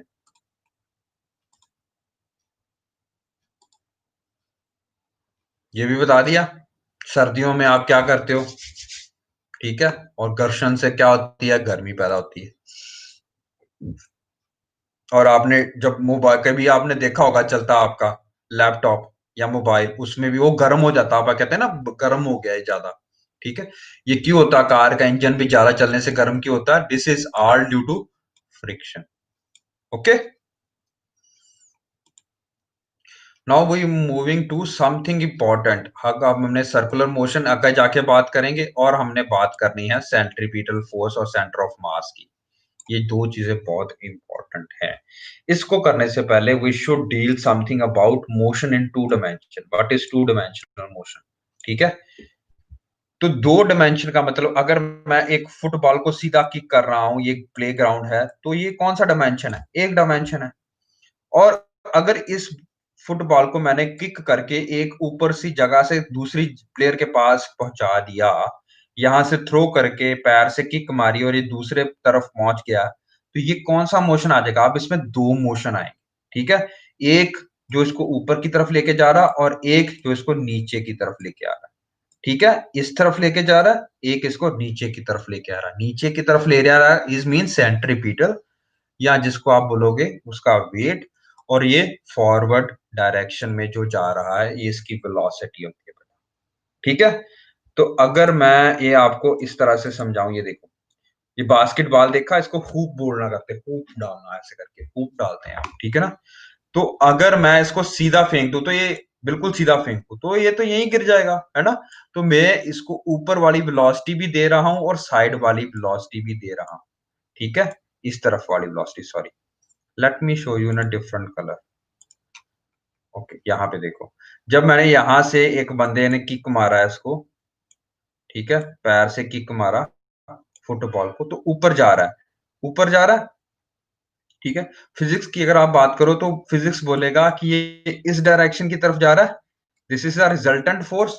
दो फोर्सेस लग रही हैं इसके ऊपर, एक इधर को लेके जाना चाह रही है, एक इसको ऊपर की तरफ लेके जाना चाह रही है।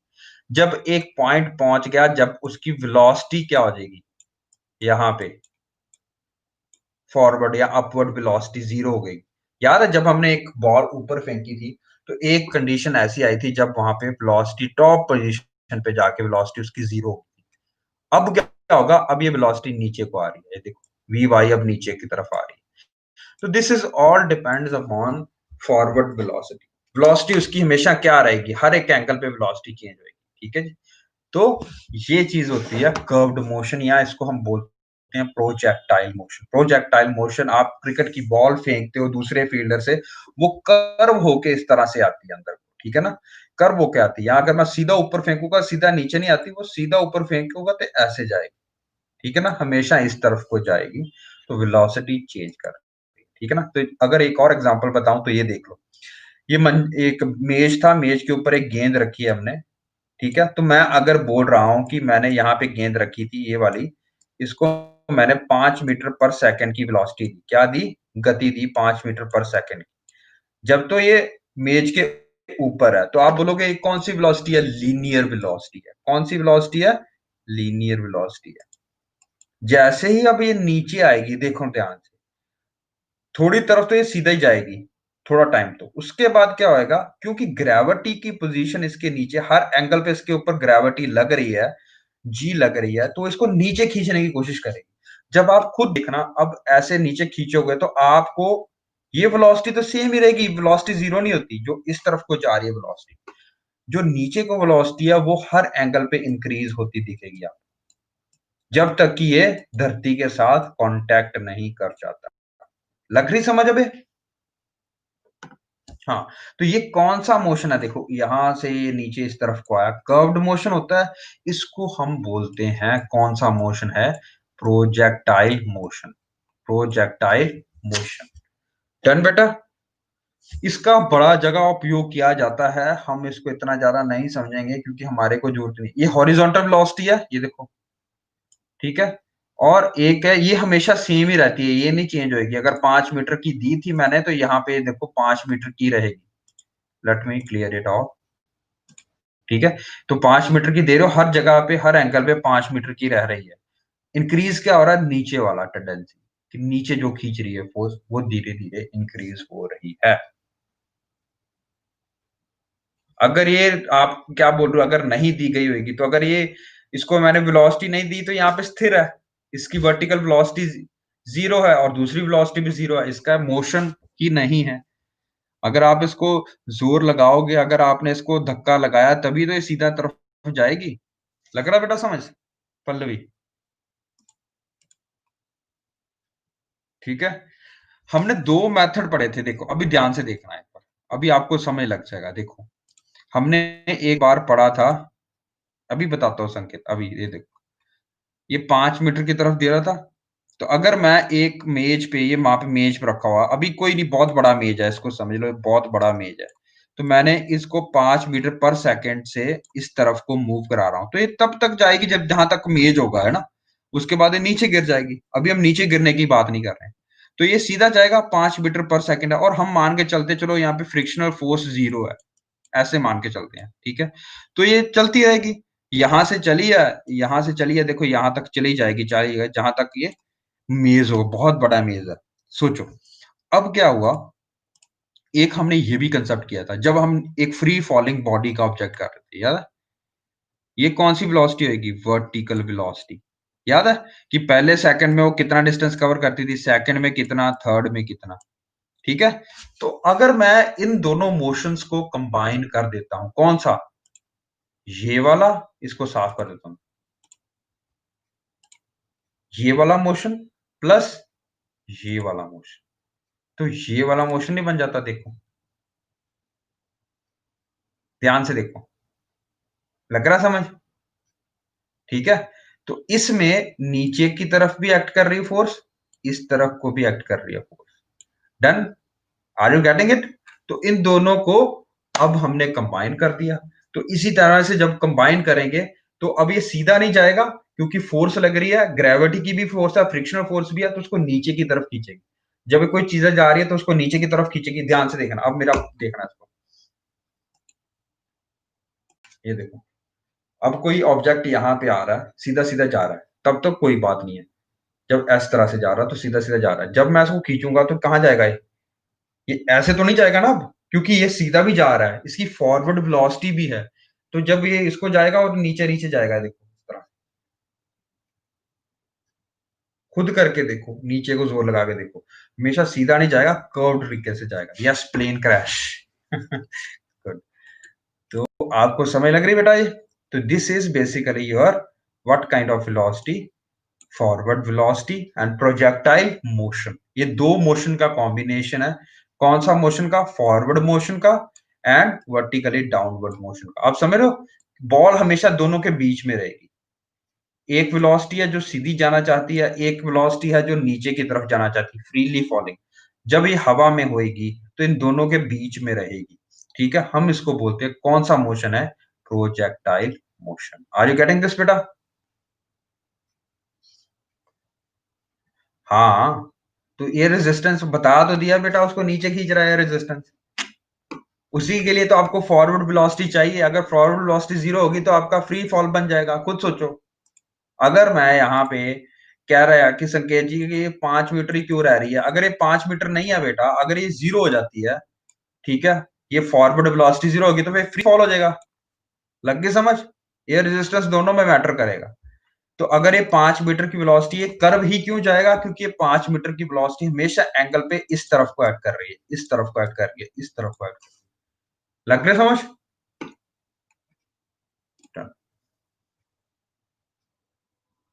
ओके, तो अगर मैं एक गोल्फ का प्लेयर हूं, आपने देखा होता है एक पुट करना होता है, बोलते हैं उसके, ठीक है ना। तो इसको अगर एक एंगल पे लेके जाऊंगा तो यहां तक पहुंचना होता है, ठीक है ना। एक एंगल पे मारूंगा तो यहां तक पहुंचना होता है, ठीक है। इसी तरह से अगर मैं अगर एक आर्मी का बंदा हूं और मेरे को पास तोप है, तोप का डायरेक्शन मैं किस तरफ को रखूं, किस एंगल पे रखूं कि मैक्सिमम डिस्टेंस कवर करके ये टारगेट है, इसको हिट करना है हमने, ठीक है ना। तो वहां तक पहुंचेगी। ये आपको याद ही कर लेना है कि 45 डिग्री का एंगल होगा।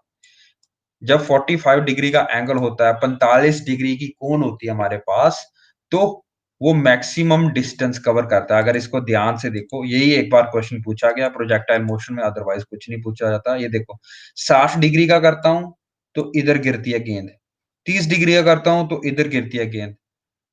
अगर देखो तो अगर मैं 80 का कर रहा हूं तब भी इधर गिर रही है, और अगर मैं 10 डिग्री का कोण से एंगल मार रहा हूं तब भी इधर गिर रही है, वो एक ही जगह पे गिर रही है।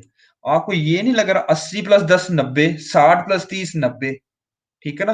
तो मैक्सिमम डिस्टेंस कब कवर करूंगा? जब मेरे पास कितना एंगल होगा? 45 का। क्योंकि 45 में अगर करूंगा तो 45 ही मेरा मैक्सिमम। अगर मैं 45 में इतना पहुंचता है, अगले 45 में इतना पहुंचता, लग रहा समझ? ठीक है, तो मैक्सिमम मेरे पास लेंथ कब आएगी? जब मेरा 45 डिग्री का कोण होगा, एंगल होगा। ठीक है जी, लग रहा समझ?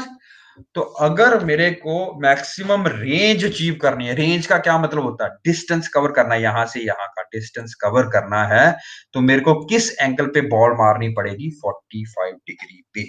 Are you getting it? ठीक है, चलो, बस यही क्वेश्चन यहाँ पे पूछा जाता है बेटा mostly. Next we come to, हाँ, ये तो आपको बता दिया, ठीक है ना? और अगर देखो मेरे पास यहाँ पे 10 मीटर दूर बॉल पड़ी है और मैं 10 मीटर दूर बॉल पड़ना चाहता हूँ इसमें खड्डे में, एक खड्डा है उसमें डालना चाहता हूँ, और खुद देखो, अब मैं इसको जोर से मारूंगा? नहीं। अगर मैं जोर से मारूंगा तो ये ऊपर उड़ जाएगी। क्यों? क्योंकि इसको मैं ऊपर वाली वेलोसिटी भी दे रहा हूं और साइड वाली वेलोसिटी भी दे रहा हूं। ठीक है, तो हमेशा बॉल किधर जाएगी? बीच में। Thank you Arnold. ठीक है, तो हम क्या बोलते हैं फिर, हम क्या करते हैं जब मेरे को पता है सिर्फ कम डिस्टेंस ही ट्रेवल कर रहा है, मैं इसको सिर्फ फॉरवर्ड वेलोसिटी दूंगा, इसको धीरे से पुश कर दूं। ठीक है, ओके। क्या हुआ सुजल, क्या बोलना है? Thank you Arnold. थैंक्स बेटा। ओके, बोल, क्या बोलो? डोर? डोर क्या है? बॉल डोर, समझ नहीं आ रहा। अच्छा, बॉल दूर चले जाएगी। हाँ, ठीक है, ठीक है,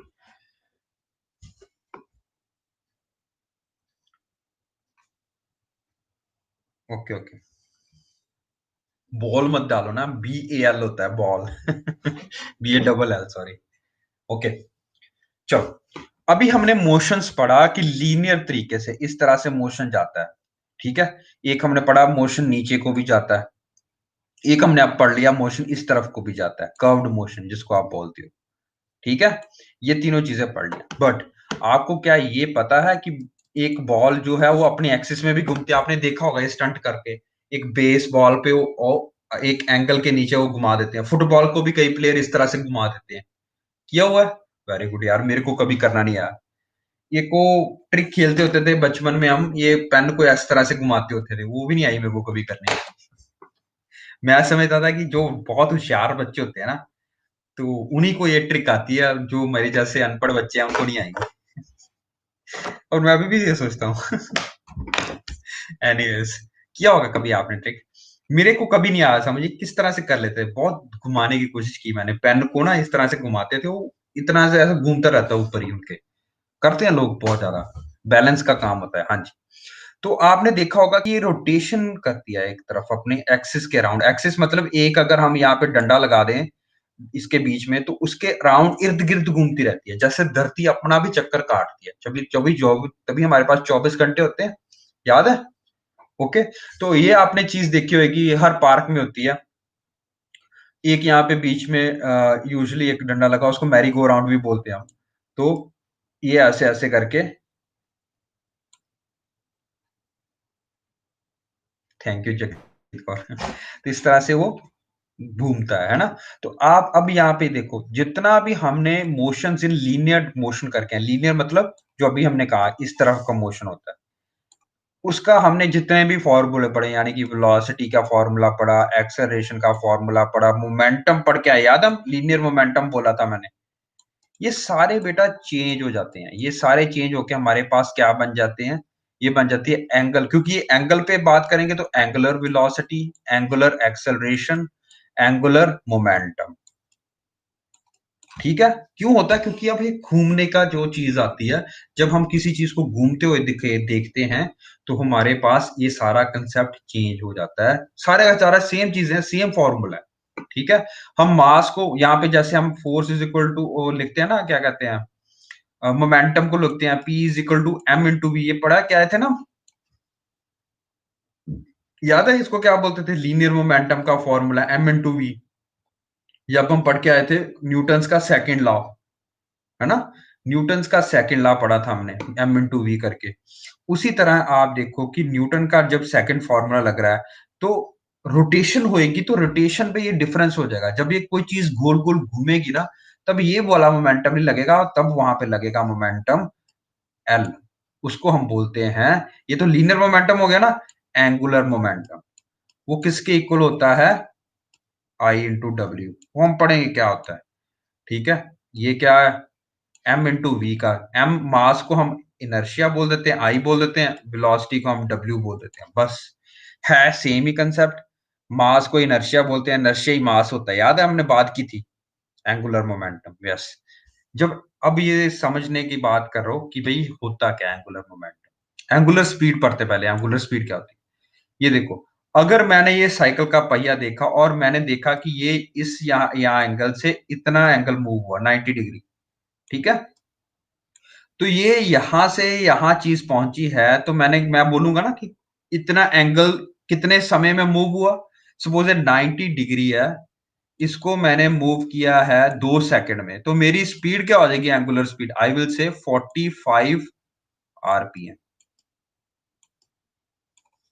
याद है, आप गाड़ी की स्पीड देखते हो ना, जब गाड़ी इतनी स्पीड से चल रही है, तो वो बेसिकली क्या दर्शाती है कि कितना आपका एंगुलर स्पीड है। वहां पे लिखा होता है आरपीएम्स, रेवोल्यूशंस पर मिनट, रोटेशंस पर सेकंड। हाँ, रोटेशंस, रेवोल्यूशंस, हाँ नहीं, रोटेशंस पर, सॉरी सॉरी, रोटेशंस पर minute. Very good, Gurpreet for correcting me. तो दैट इज रेवोल्यूशंस पर, सॉरी, रोटेशंस मतलब ये कितने चक्कर काटता है 1 मिनट में। तो अगर ये 10 चक्कर काट रहा है, तो we will say 10 kilometre per hour, suppose ऐसा है। अगर वो 90 चक्कर काट रहा है, तो 90 रेवोल्यूशंस पर मिनट आ जाएगा। ठीक है, सॉरी, मैं रेवोल्यूशन हमेशा बोलता हूँ, दैट इज रोटेशन पर सेकंड। ओके, कितना रोटेट करता है 1 सेकंड पर मिनट, सॉरी पर मिनट, नॉट सेकंड, रोटेशंस पर मिनट, यस। आरपीएम का मतलब होता है रोटेशंस पर मिनट, आरपीएस का मतलब होता है रोटेशन पर सेकंड्स। ठीक है जी, are you getting this? YouTube वाला समझ आ रहा बेटा?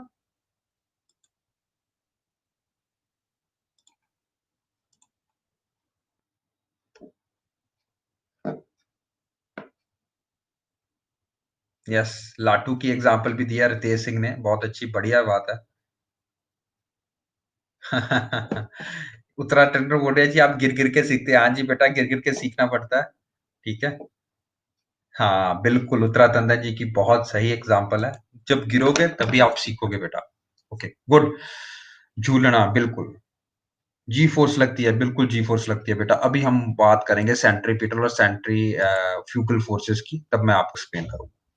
तो मैं एंगुलर स्पीड की बात कर रहा हूं, तो रोटेशंस और डिग्रीज डिवाइडेड बाय टाइम आ जाता है, तो ये क्या बन जाता है? एंगल की स्पीड। एंगल में मतलब कितना एंगल कवर कर रहे हो। अगर ये पूरा कितना एंगल होता है? पूरा एंगल इज 360 ना, तो 360 डिग्री अगर मैं 1 मिनट में कवर कर रहा हूं, तो मेरे पास कितनी स्पीड आ जाएगी? बताओ, 6, है ना? 360 डिग्री अगर 1 मिनट में कवर कर रहा हूं, 1 मिनट में कितने सेकंड होते हैं?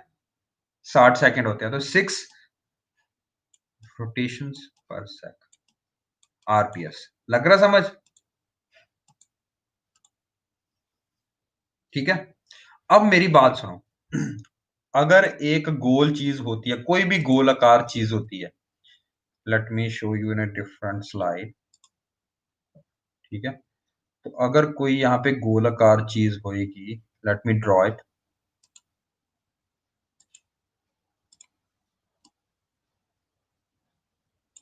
ठीक है, कोई भी गोलाकार चीज है हमारे पास। ठीक है, अब ध्यान देना इधर। Sorry, sorry, sorry. ठीक है। अब मेरे को कलर चेंज करना पड़ेगा, ये चेंज करना पड़ेगा। ड्रॉ। ठीक है, कोई भी गोलाकार चीज होती है, इसका सरकमफ्रेंस क्या होता है? देखो, अगर मैं यहाँ पे पेरीमीटर ड्रा कर रहा हूँ, पेरीमीटर के बारे में पता क्या होता है? पेरीमीटर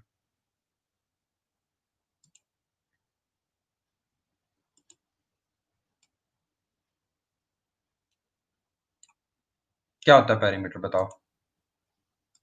ये देखो, अगर मैं बोलूं कि आप, ये घर है, किसी का घर है, ठीक है ना, तो लेंथ और ब्रेड्थ होगी। ठीक है ना, वेरी गुड। अगर आपको पता तो बेटा बहुत अच्छी बात है, मेरे को नहीं होता था इस टाइम पे पता, तब मैं इतना इतने धीरे धीरे बता रहा हूँ आपको। ये देखो, अगर मैं बोलूं ए बी सी डी, एक चार घर के चार कोने हैं, ठीक है, ये 10 मीटर है, सारे के सारे 10 मीटर है, ये 5 मीटर है, ये फिर 10 मीटर है, ये 5 मीटर है, सपोज। तो मैं बोलूंगा अगर ए से चलाऊं और दोबारा ए पे पहुंचाऊं तो मैंने कितना डिस्टेंस कवर किया है? बोलोगे 10 मीटर सर जी, आप इधर गए, फिर 5 मीटर इधर गए, फिर 10 मीटर इधर गए, फिर 10 मीटर, 5 मीटर इधर गए, है ना? तो टोटल डिस्टेंस मैंने कितना कवर किया है? 30 मीटर्स। ये लग रही समझ आपको? हम बोलते हैं this is the perimeter of a rectangle. अगर ये दोनों 10-10 हो जाएंगे तो क्या हो जाएगा? Perimeter of A square. लग गई समझ? ठीक है, तो 40 आ जाएगा, चार साइडें, चारे सारे इक्वल हैं, तो चार साइडें इक्वल 10 मीटर मतलब 40 मीटर। अब यही चीज को अगर मैं एक सर्कल में कनेक्ट कर दूं, आपके पास एक सर्कुलर पार्क है, ये पार्क है, देखो गोल तरह का एक ग्राउंड है, एक पार्क है। आप बोलोगे सर इसका पेरीमीटर निकाल के दो, क्योंकि ये सर्कल है बेटा, तो वहां पे पेरीमीटर का नाम हमने रख दिया है सरकमफ्रेंस। क्या रख दिया है? सरकमफ्रेंस। क्या रख दिया हमने? सरकमफ्रेंस। सरकमफ्रेंस क्या है बेटा? ये बाहर वाला हिस्सा है इसका, जो ये बाहर वाला है इसका बाउंड्री है। अब मेरे से इतनी अच्छी बाउंड्री नहीं बन रही, समझ पा रहे हो ना? ये बाउंड्री है इसकी, जैसे यहाँ पे बाउंड्री ये वाली थी, बाहर वाली, इसी तरह सर्कल में क्या होएगा? हम सर्कल में इसको क्या नाम देंगे? सरकमफ्रेंस। ये समझ लग रही है? समथिंग सर्कुलर, उसका जो बाहर वाला हिस्सा होगा, तो ठीक है, तो इसको हम नाम देंगे सर्कल। तो इसका हमने फॉर्मूला देखा है, क्या होता है? 2 पाई आर। किसी को पता है कि पाई आर क्या होता है? पाई कितना एंगल होता है?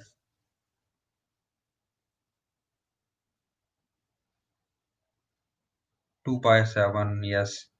120 डिग्री, 180। Anybody with 180 degree?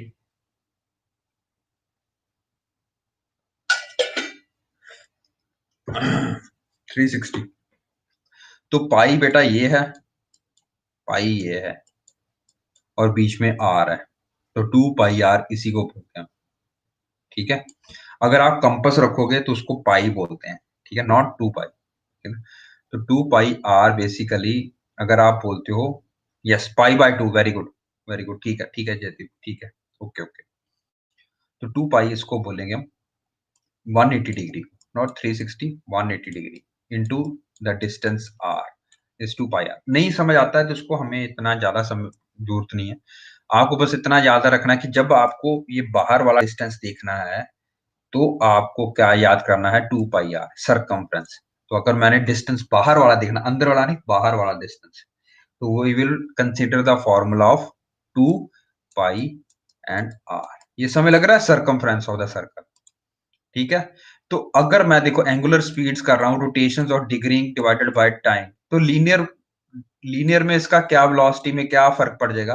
देखो, अगर मैं कर रहा हूं, इसकी एंगुलर वेलोसिटी भी है और इसकी लीनियर स्पीड भी है। क्या ये समय लग रहा है आपको? नहीं समय लग रहा ना? तो मैं बताता हूँ, 1 मिनट, देखो मेरे पास स्लाइड है, ये देखो, ये समय लग रहा? एक पहिया यहाँ पे हमने देखना शुरू किया, ठीक है, एक पहिया घूम के पूरा यहीं पे वापस आ गया। देखो, यहाँ पे जब हम बात कर रहे हैं, यहाँ से यहाँ, यहाँ से यहाँ, यहाँ से यहाँ, हर एक एंगल पे क्या हो रहा है? इसकी कौन सी स्पीड है? लीनियर स्पीड है कि एंगुलर स्पीड की बात करेंगे? हम एंगुलर स्पीड की बात कर रहे हैं, ठीक है, क्योंकि इसने इतना डिस्टेंस भी तो कवर किया है, यहां से लेके यहां। सपोज ये 10 मीटर है, और 10 मीटर है, तो हम, अगर हमने पता है कि इसने 5 सेकंड में कवर किया, तो मेरे को इसकी स्पीड बता सकते हो? कितनी स्पीड आएगी? वही डिस्टेंस वाला formula, distance by divided by time is equal to your speed या वेलोसिटी। क्या आएगा? वेरी गुड, 2 लग गया। तो ये समझ रहे हो, ये 2 मीटर्स पर सेकंड क्या आई है, इसकी एंगुलर स्पीड है या लीनियर स्पीड है, ये बताओ।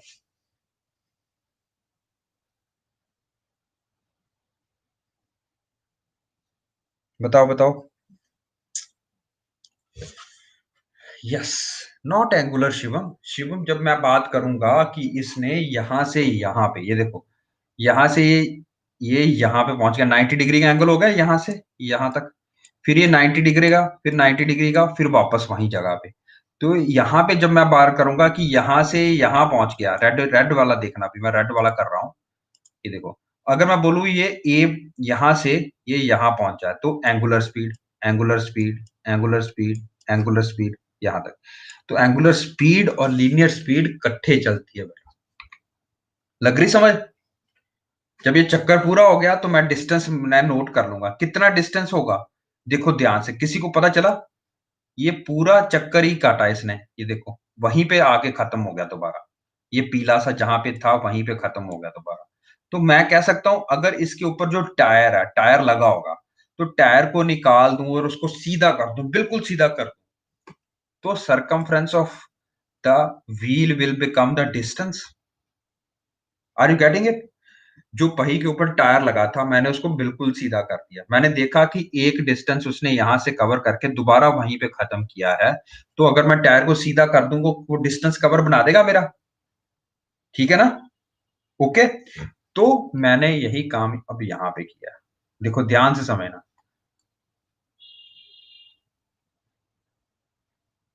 ये देखो, मेरे को चाहिए वेलोसिटी।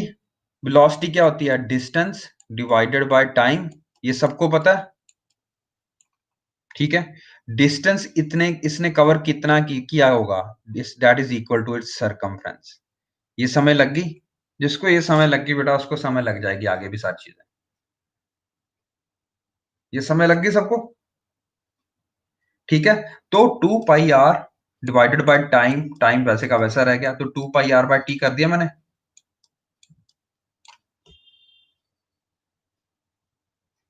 लग गया समझ?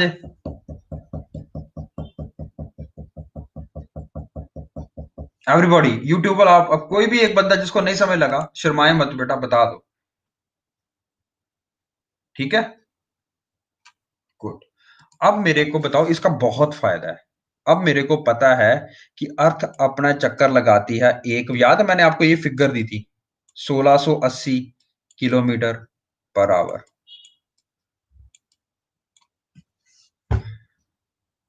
याद है? और मैंने आपको ये भी बताया था कि ये इतना डिस्टेंस कितने कवर में करती है? 24 घंटे में करती है, एक चक्कर 24 घंटे में लगाती है। ठीक है। 2 पाई की वैल्यू आपको पता है, 2 × 22.7। ठीक है। कभी घर बैठे होगे वेले तो कैलकुलेट करना, into r. R is what? The radius of earth. ठीक है। तो रेडियस ऑफ अर्थ को हम यहां से निकाल सकते हैं, आएगा 6400 किलोमीटर अप्रोक्सीमेटली, आएगा 63 समथिंग आएगा, बट हमने 400 किलोमीटर लिख लेना। लग रहा है समझ आप? कैसे आया वो? हमने उसकी एक चक्कर, एक दिन में कितना चक्कर लगाती है? 24 घंटे में एक दिन होता है ना पूरा हमारे, तो पूरा चक्कर वो कितने देर में लगाती है? 1680 किलोमीटर पर आवर की स्पीड में, एक दिन, एक घंटे में 1680 किलोमीटर कवर करती है अर्थ घूमते हुए। समझ रहे हो? तो 1680 kilometre per hour multiply by 24 divided by 2 pi, it will give you the answer for the radius of अर्थ, कि अर्थ का रेडियस कितना है, तो आपको पता चल जाएगा। अब लग रहा समझ क्यों आता है, कैसे हम कर पाते हैं 2 पाई आर बाय टी। शुक्र है बेटा, बल्कि जल्दी समझ लग गया तुम्हें, मेरे को लगा था इसको कंसेप्ट को समझाने में तुम्हें बहुत टाइम लगेगा। चलो गुड है, गुड है, अगर समझ लग गया तो बहुत बढ़िया। तो एक रिलेशन आता है हमारे पास, लीनियर और एंगुलर। यस, संकेत ने तो कैलकुलेट भी कर दिया है, अप्रोक्सीमेटली इतना होगा। गुड। तो हम इसको 6400 किलोमीटर ही लिखते हैं नॉर्मली कैलकुलेशन। तो relationship between linear and angular speed, अगर हम इन्हें देखा कि ये देखा आपने, ये पार्क में लगा होता है means radius, yes means radius. हाँ। तो ये पार्क में आपने देखा होगा एक लड़का जो यहाँ पे है, एक ए, बी और सी 3 लड़के बंदे खड़े हैं। ये तीनों एक ही लाइन में खड़े हैं। ये थोड़ा इधर हो गया, वैसे एक ही लाइन में खड़े हैं। ठीक है? मेरे को बताओ इसकी एंगुलर स्पीड जो ये बंदा ए, बी और सी की और एंगुलर स्पीड और लीनियर स्पीड में क्या अंतर है? इन तीनों की क्योंकि एंगल ये लड़का जो बी वाला है ना, सोचो ये भी इधर ही खड़ा है, इधर रेड वाले एरिया में तीनों साइड बाय साइड ही खड़े हैं। तो इसकी एंगुलर स्पीड कितनी होएगी? जितनी ए की है, जितनी बी की है, जितनी सी की है, तीनों की एंगुलर स्पीड सेम होगी। ये समझ लगा? सपोज कोई बंदा यहाँ पे खड़ा है, लेट मी क्लियर इट। ये देखो, कोई बंदा एक बंदा खड़ा है यहाँ, एक बंदा खड़ा है यहाँ, एक बंदा खड़ा है यहाँ। क्योंकि जब ये यहां से पहिया यहाँ पे मूव करता है 90 डिग्री, तो तीनों का क्या होएगा? एंगुलर स्पीड सेम होएगी, क्योंकि सेम डिस्टेंस तीनों ट्रेवल करते हैं। बट क्या इसकी लीनियर स्पीड भी सेम होएगी? No, linear speed is not equal to the angular speed. Okay? क्यों है ऐसा? ये आपको पता चलेगा, कभी आपने ये देखा होगा, आपने देखा होगा अंदर वाले बंदे को इतनी स्पीड नहीं लगती, लेकिन जो बाहर वाला बंदा होता है ना, उसको लग रहा होता है कि मैं तो उड़ के बाहर गिर जाऊंगा। कभी किया आपने ऐसा? है ना? सेंटर में नहीं आई होती बेटा, जितना ज्यादा दूर जाओगे उतना ज्यादा आपको लगता है कि ये जो सी होगा इसको लगेगा मैं तो बाहर ही गिर जाऊंगा। देखा कभी ऐसा करके?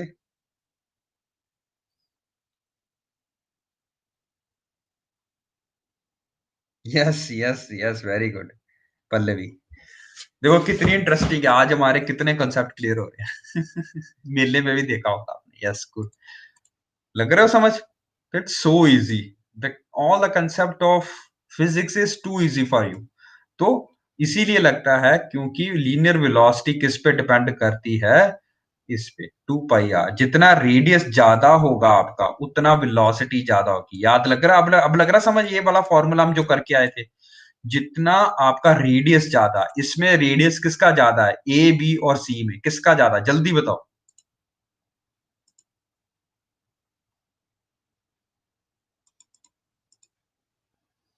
ए, बी और सी। लग रहा है ना? रेडियस सी का ज्यादा। जिसका रेडियस ज्यादा उसका क्या उसका क्या ज्यादा होएगा? उसकी लीनियर स्पीड ज्यादा होगी। पर एंगुलर वेलोसिटी सबकी सेम है, एंगुलर स्पीड सबकी सेम है। Are you getting this point? ठीक है, गुड गुड गुड। तो रोटेशनल मोशन और लीनियर मोशन में फर्क लग गया। लीनियर मोशन मोशन मतलब इधर की तरफ जाना, रोटेशन मतलब अपने एक्सिस के अराउंड घूमना। तो rotational motion and linear motion, तो दोनों का आपको संयोग समझ आना चाहिए। ठीक है, चले आगे। अब हम बात करते हैं नेक्स्ट, जो हमारी स्लाइड आती है एंगुलर मोमेंटम की। हमने पढ़ा था लीनियर मोमेंटम। लीनियर मोमेंटम जिसको पी से हमने डिनोट किया था, क्या था उसके? M into v. याद है? जब कोई चीज रोटेट करती है बेटा, ध्यान रखो, उसके मास को हम बोलते हैं, इतना मोटा मोटा याद रख लो, मोमेंट ऑफ इनर्शिया। आई से उसको डिपिक्ट करते हैं। ठीक है? और जो वेलोसिटी बन जाती है उसकी बन जाती है एंगुलर वेलोसिटी, उसको हम डब्ल्यू से शो करते हैं, ऐसे करके आई इंटू डब्ल्यू। और जो उसका मोमेंटम, उसका साइन चेंज हो जाता है, बस बाकी सेम चीजें रहती है। L is equal to I W का फॉर्मूला बन जाता है। Are you getting it? ठीक है, इसके यूनिट्स याद कर लेना। ठीक है, फॉर्मूला याद कर लेना। ठीक है, और बेसिकली यही होता है एंगुलर मोमेंटम हमारा। ठीक है, सेम, बस साइड चेंज होती है। ठीक है, एक और चीज जो मैं यहाँ पे बताना चाहता हूँ, देखो, एक होता है एंगुलर मोमेंटम पॉइंट ऑब्जेक्ट में और एक्सटेंडेड ऑब्जेक्ट में। देखो क्या होता है, जब मैं बोल रहा हूं कि धरती सन के अराउंड चक्कर काट रही है, ठीक है, ओके, तब मैं बोलूंगा ये वाला फॉर्मूला। ठीक है, एंगुलर मोमेंटम का, that is angular momentum is equal to radius distance into linear momentum. Distance, radius between the object and the fix point and the linear momentum. अभी समझ लो इसको, 2 मिनट समझने की कोशिश, मेरे को 2 मिनट समझाने का मौका दो बस एक बार। ठीक है, तो एक दूसरा फॉर्मूला आता है जब धरती खुद अपने चक्कर काटती है, याद है? इसको बोलते हैं रेवोल्यूशन अराउंड द सन। ठीक है, रेवोल्यूशन। और एक चीज आते हैं हमारे पास, रोटेशन।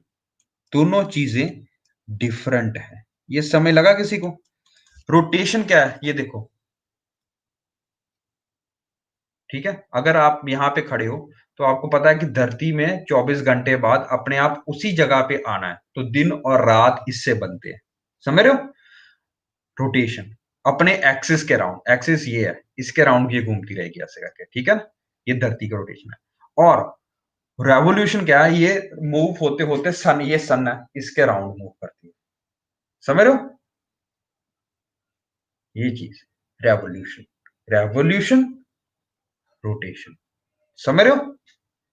या ज्योग्राफी का कंसेप्ट है, ये पेपर में पूछा भी गया। ये कंसेप्ट, बेसिक कंसेप्ट पूछा गया। उन्होंने क्या पूछा पेपर में, यूपीएससी पूछ रही है कि जो हमारे यहाँ पे चेंज इन द सीजन्स आते हैं, that is due to which of the following.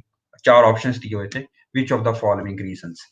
तो ये देखो, रोटेशन, ये सन है, सन के अराउंड ये रोटेट भी हो रहा है और रेवोल्यूशन भी कर रहा है। दोनों कंसेप्ट ही आपके मैटर करते हैं क्लाइमेट का फॉर्मेशन में। ठीक है, वेदर फॉर्मेशन और क्लाइमेट फॉर्मेशन में दोनों चीजें हेल्प करती है। ये मैं तब आपको समझाऊंगा। ठीक है, अभी के लिए इतना समझो। ये समझ लग रहा है आपको कंसेप्ट? घूमना भी, और ये तो घूमने वाला जो कंसेप्ट है, इसको आप कब यूज करोगे? और ये पता है, जब भी आप एक चक्कर काट रहा है बंदा अपने सर्कल के अराउंड घूम रहा है, ठीक है ना, ऐसे करके घूम रहा है, तो मैं लगाऊंगा ये वाला फॉर्मूला, सेकंड वाला फॉर्मूला, एक्सटेंडेड ऑब्जेक्ट वाला फॉर्मूला। और अगर एक बंदा चक्कर काट रहा है किसी चीज के, तो मैं लगाऊंगा ये वाला formula. Are you getting it बेटा?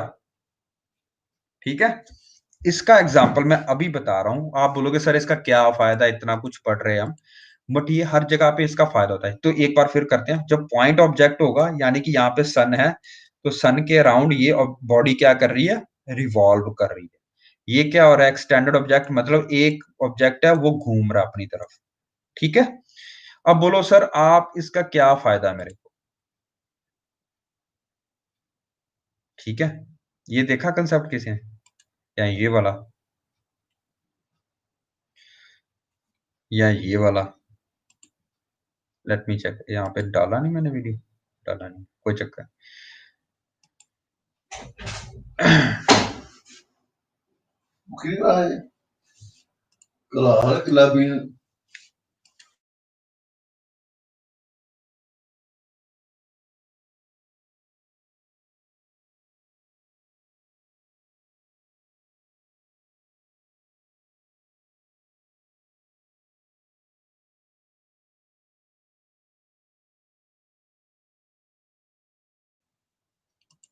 ठीक है,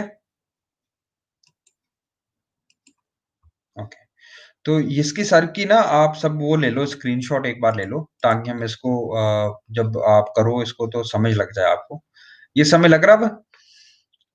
ठीक है, तो जैसे अगर हम बात कर रहे हैं एंगुलर वेलोसिटी की, तो एलिप्टिकल, जब हमने देखा था कल, हम केपलर्स लॉ पढ़ के आए थे, याद है? केपलर्स लॉ पढ़ा था हमने। किसी को पता हो केपलर्स क्या लॉ होता है? जब हमने बोला था सेकंड लॉ पढ़ा था, कब पढ़ा था कल कि नहीं पढ़ा था? केपलर्स का सेकंड लॉ देखो, तब हमने ये वाला कंसेप्ट पढ़ा था। ठीक है, ओके।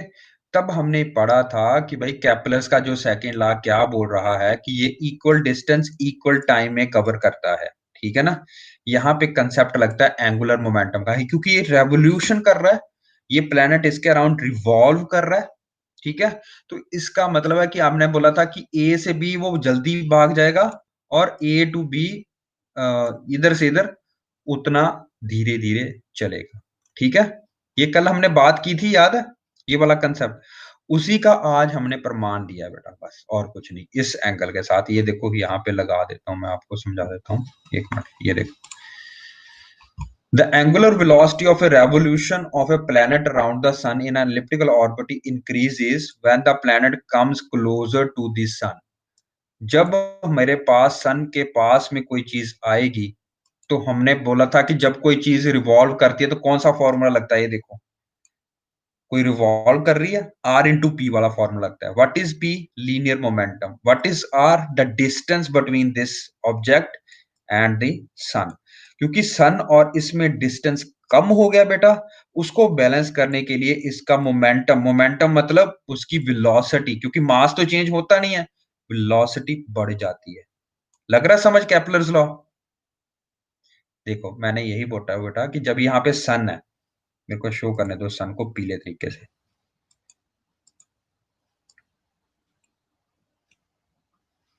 ये सन है, ठीक है?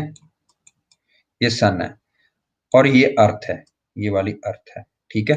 तो सन के अर्थ में ये डिस्टेंस जो है, रेडियस है, एक कम है ना, छोटा है। जब रेडियस कम होगा तो क्या चेंज हो सकता है, क्या चीज बढ़ सकती है इस चीज को कॉमन रखने के लिए, कांस्टेंट रखने के लिए वैल्यू? क्योंकि मैंने बोला कि लीनियर मोमेंटम और एंगुलर मोमेंटम कंजर्व्ड रहता है। अगर यहाँ पे बढ़ गया बेटा तो यहाँ कम हो जाएगा। अगर यहाँ पे इक्वल रहता, अगर एक ही स्पीड में रहता तो लीनियर मोमेंटम वैसे कंजर्व रहता। तो जितना यहाँ पे फास्ट जाएगा उतना उसको धीरे धीरे होना पड़ेगा, ठीक है? उतना कम वेलोसिटी से मूव करना पड़ेगा। जितना ये डिस्टेंस कम होता है, खुद देखा आपने कभी करके, मैंने आपको बताया था कल, जब आप एक पत्थर को घुमाते हो और डोर आपकी बस इतनी है, इतनी डोर है आपके पास, ठीक है, 15 सेंटीमीटर, और उसको घुमा के देखो और 15 से 30 सेंटीमीटर करके उसी डोर को घुमा के देखो, फर्क लगेगा आपको? कौन सा तेज घूमेगा, 15 सेंटीमीटर वाला दूरी वाला या 30 सेंटीमीटर दूरी वाला? लग गई समझ अब? तो जितना डिस्टेंस बढ़ेगा, ध्यान दो इस चीज को, बहुत अच्छी सी बात है, बहुत इजी है फिजिक्स। जितना डिस्टेंस बढ़ेगा उतनी कम होगा, उतना उसकी स्पीड बढ़ेगी।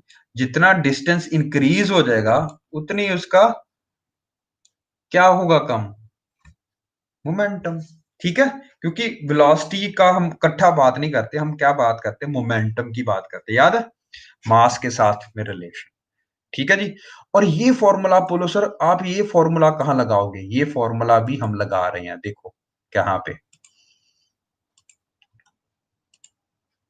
ये देखो, आपने देखा होगा जब वो बहुत बड़े जो बाजीगर होते हैं, वो ना एक रस्सी पे ना मटका लेके और एक रस्सी पे बहुत थोड़ा ऊपर होके रस्सी पे, है ना, अपना वो एक क्या कहते हैं, बड़ी सी लाठी ले लेते हैं अपने गर्दन पे और लगा लेते हैं और चलते रहते हैं ऐसे करके, है ना, बैले डांस भी आल्सो, ठीक है ना? तो वो अपने आप को, जब वो मैं कहता हूं ऐसा कर देते हैं, तो ऐसा क्यों करते हैं, सीधा क्यों नहीं खड़ते? जब वो सीधा खड़ेंगे तो उनका बैलेंस लूज हो जाएगा, ठीक है ना? तो हम क्या बात करते हैं, दे आल्टर देयर इनर्शिया। ये देखो, ठीक है? जब मैं अपने आप को पास में ले लूंगा, अपनी बाजुओं को पास में ले लूंगा, तो मैं बड़ा तेजी से घूमूंगा, क्योंकि मेरा आई जो होता है, मोमेंट ऑफ इनर्शिया, या जिसको मास करते हैं, हम बात बात करते हैं, वो कम हो जाता है as compare to my velocity increase हो जाएगी। इसका भी मैं आपको एक चीज दिखा देता हूं ताकि आपको समझ लग जाए ये बात। एक मिनट बेटा, बस एक मिनट, दो एक मिनट की वीडियो यार, एक मिनट बस, ध्यान से देखना है इसको, फिर बताना मेरे को क्या समझ लगा आप, ठीक है?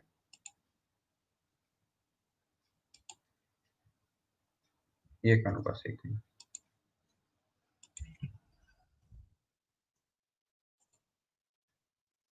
देखो इसको।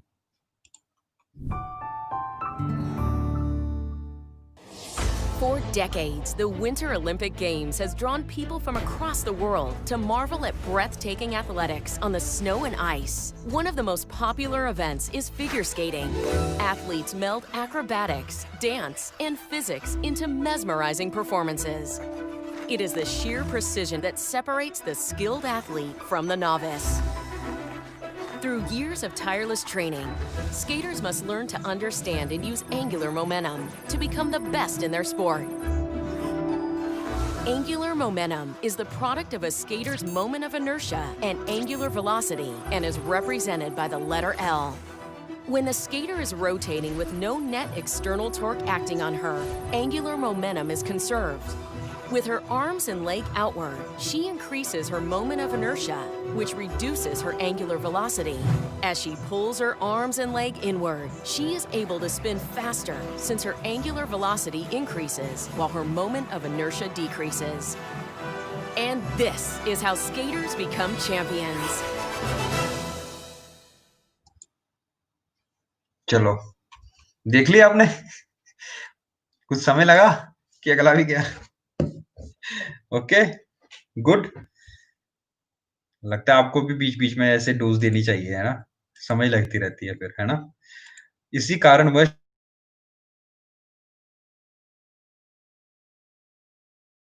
मेरे से माँगोगे तो I will share it with you, ठीक है?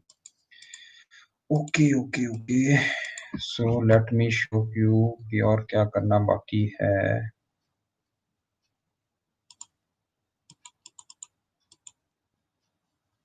एक मिनट।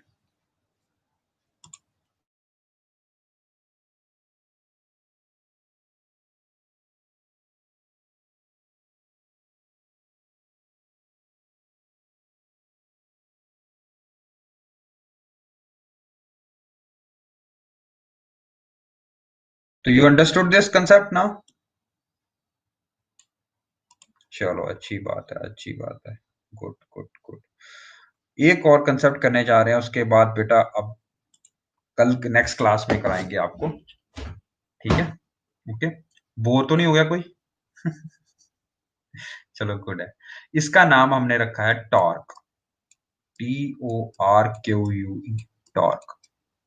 टॉर्क का क्या मतलब होता है बेटा कि आपने देखा होगा कभी ये अगर मैं ये डंडा पूरा अगर मैं किसी इसको क्या बोलते हैं पान्ना बोलते हैं शायद है ना किसी को अगर ये कर्व्ड ना होता और अगर ये सीधा होता है रेंच बोलते हैं यस रेंच तो अगर ये सीधा ना होता या यहाँ पे मैंने काट देता इसको तो मेरे को क्या ये करना आसान होता ठीक है नहीं होता उसी तरह अगर ये पान्ना जो है ये इस तरह से कर्व्ड ना होता तो ये क्या मैं ये निकाल पाता इसको नहीं निकाल पाता ये क्या होता है बेटा ये होता है हमारा टॉर्क टॉर्क किस किस पे डिपेंड करता है torque is dependent upon the lever arm multiply by the force कुछ नहीं बात इसको आप रेडियस ही समझ लो एक तरह का डिस्टेंस समझ लो आप सबने दरवाजा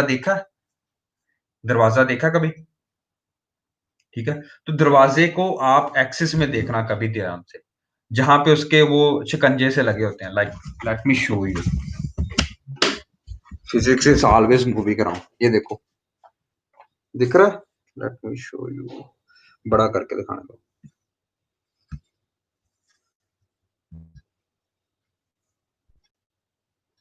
देखो ध्यान से अब एक मिनट दरवाजे कहाँ है हाँ ये देखो ये दिख रहा है आपको ये वाली चीज है ये वाली चीज ये वाली चीज नीचे ठीक है जब मैं और ये हैंडल देखो इसका और इसका डिफरेंस दोनों का ज्यादा होता है ठीक है ध्यान से देखो इसको ठीक है वहां से लेके यहां तक का डिफरेंस वहां से लेके यहां ये जितना ये डिस्टेंस ज्यादा होगा ठीक है या ये वाला हैंडल है ध्यान से देखो इसको मैं निकाल के यहां पे कर दूं और मैं इसको दरवाजे को खोलना चाहूं बताओ मेरे को कौन सा इजी रहेगा मेरे लिए देखा आपने क्योंकि जितना ये डिस्टेंस ज्यादा होगा बेटा उतना आपका टॉर्क क्या होगा ज्यादा होगा जब टॉर्क ज्यादा होगा तो क्या होगा ये देखो जितना ये डिस्टेंस ये घुमाने वाले से ये डिस्टेंस ज्यादा होगा उतना आप थोड़ा सा काम लगाओगे फोर्स कम लगाओगे और एक खुल जाएगा ठीक है ना हाँ good good Inderjeet Kaur good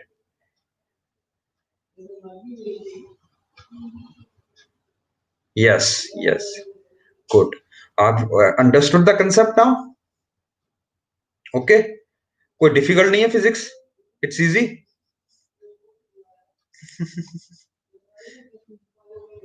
easy to open तो अब ये कंसेप्ट में को और ज्यादा कराने की जरूरत तो नहीं ना इतना ही पढ़ लो बस अब ये पाना है तो पाना अगर मैं इसको नट खोलने की कोशिश करूंगा तो इसीलिए होगा ज्यादा ठीक है ओके ठीक है बेटा फिर आज हम यहीं पे खत्म करते हैं ठीक है क्या और पढ़ना है अरे तुम अभी देखो ज्योग्राफी कैसे इजी बनाता हूँ एक मिनट बेटा एक मिनट फिर वेट करना है अभी मैं आ रहा हूँ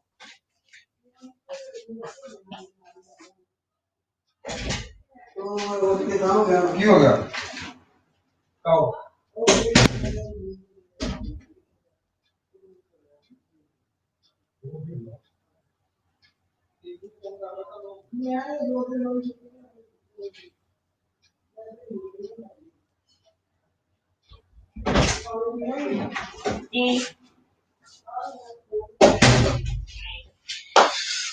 ओके।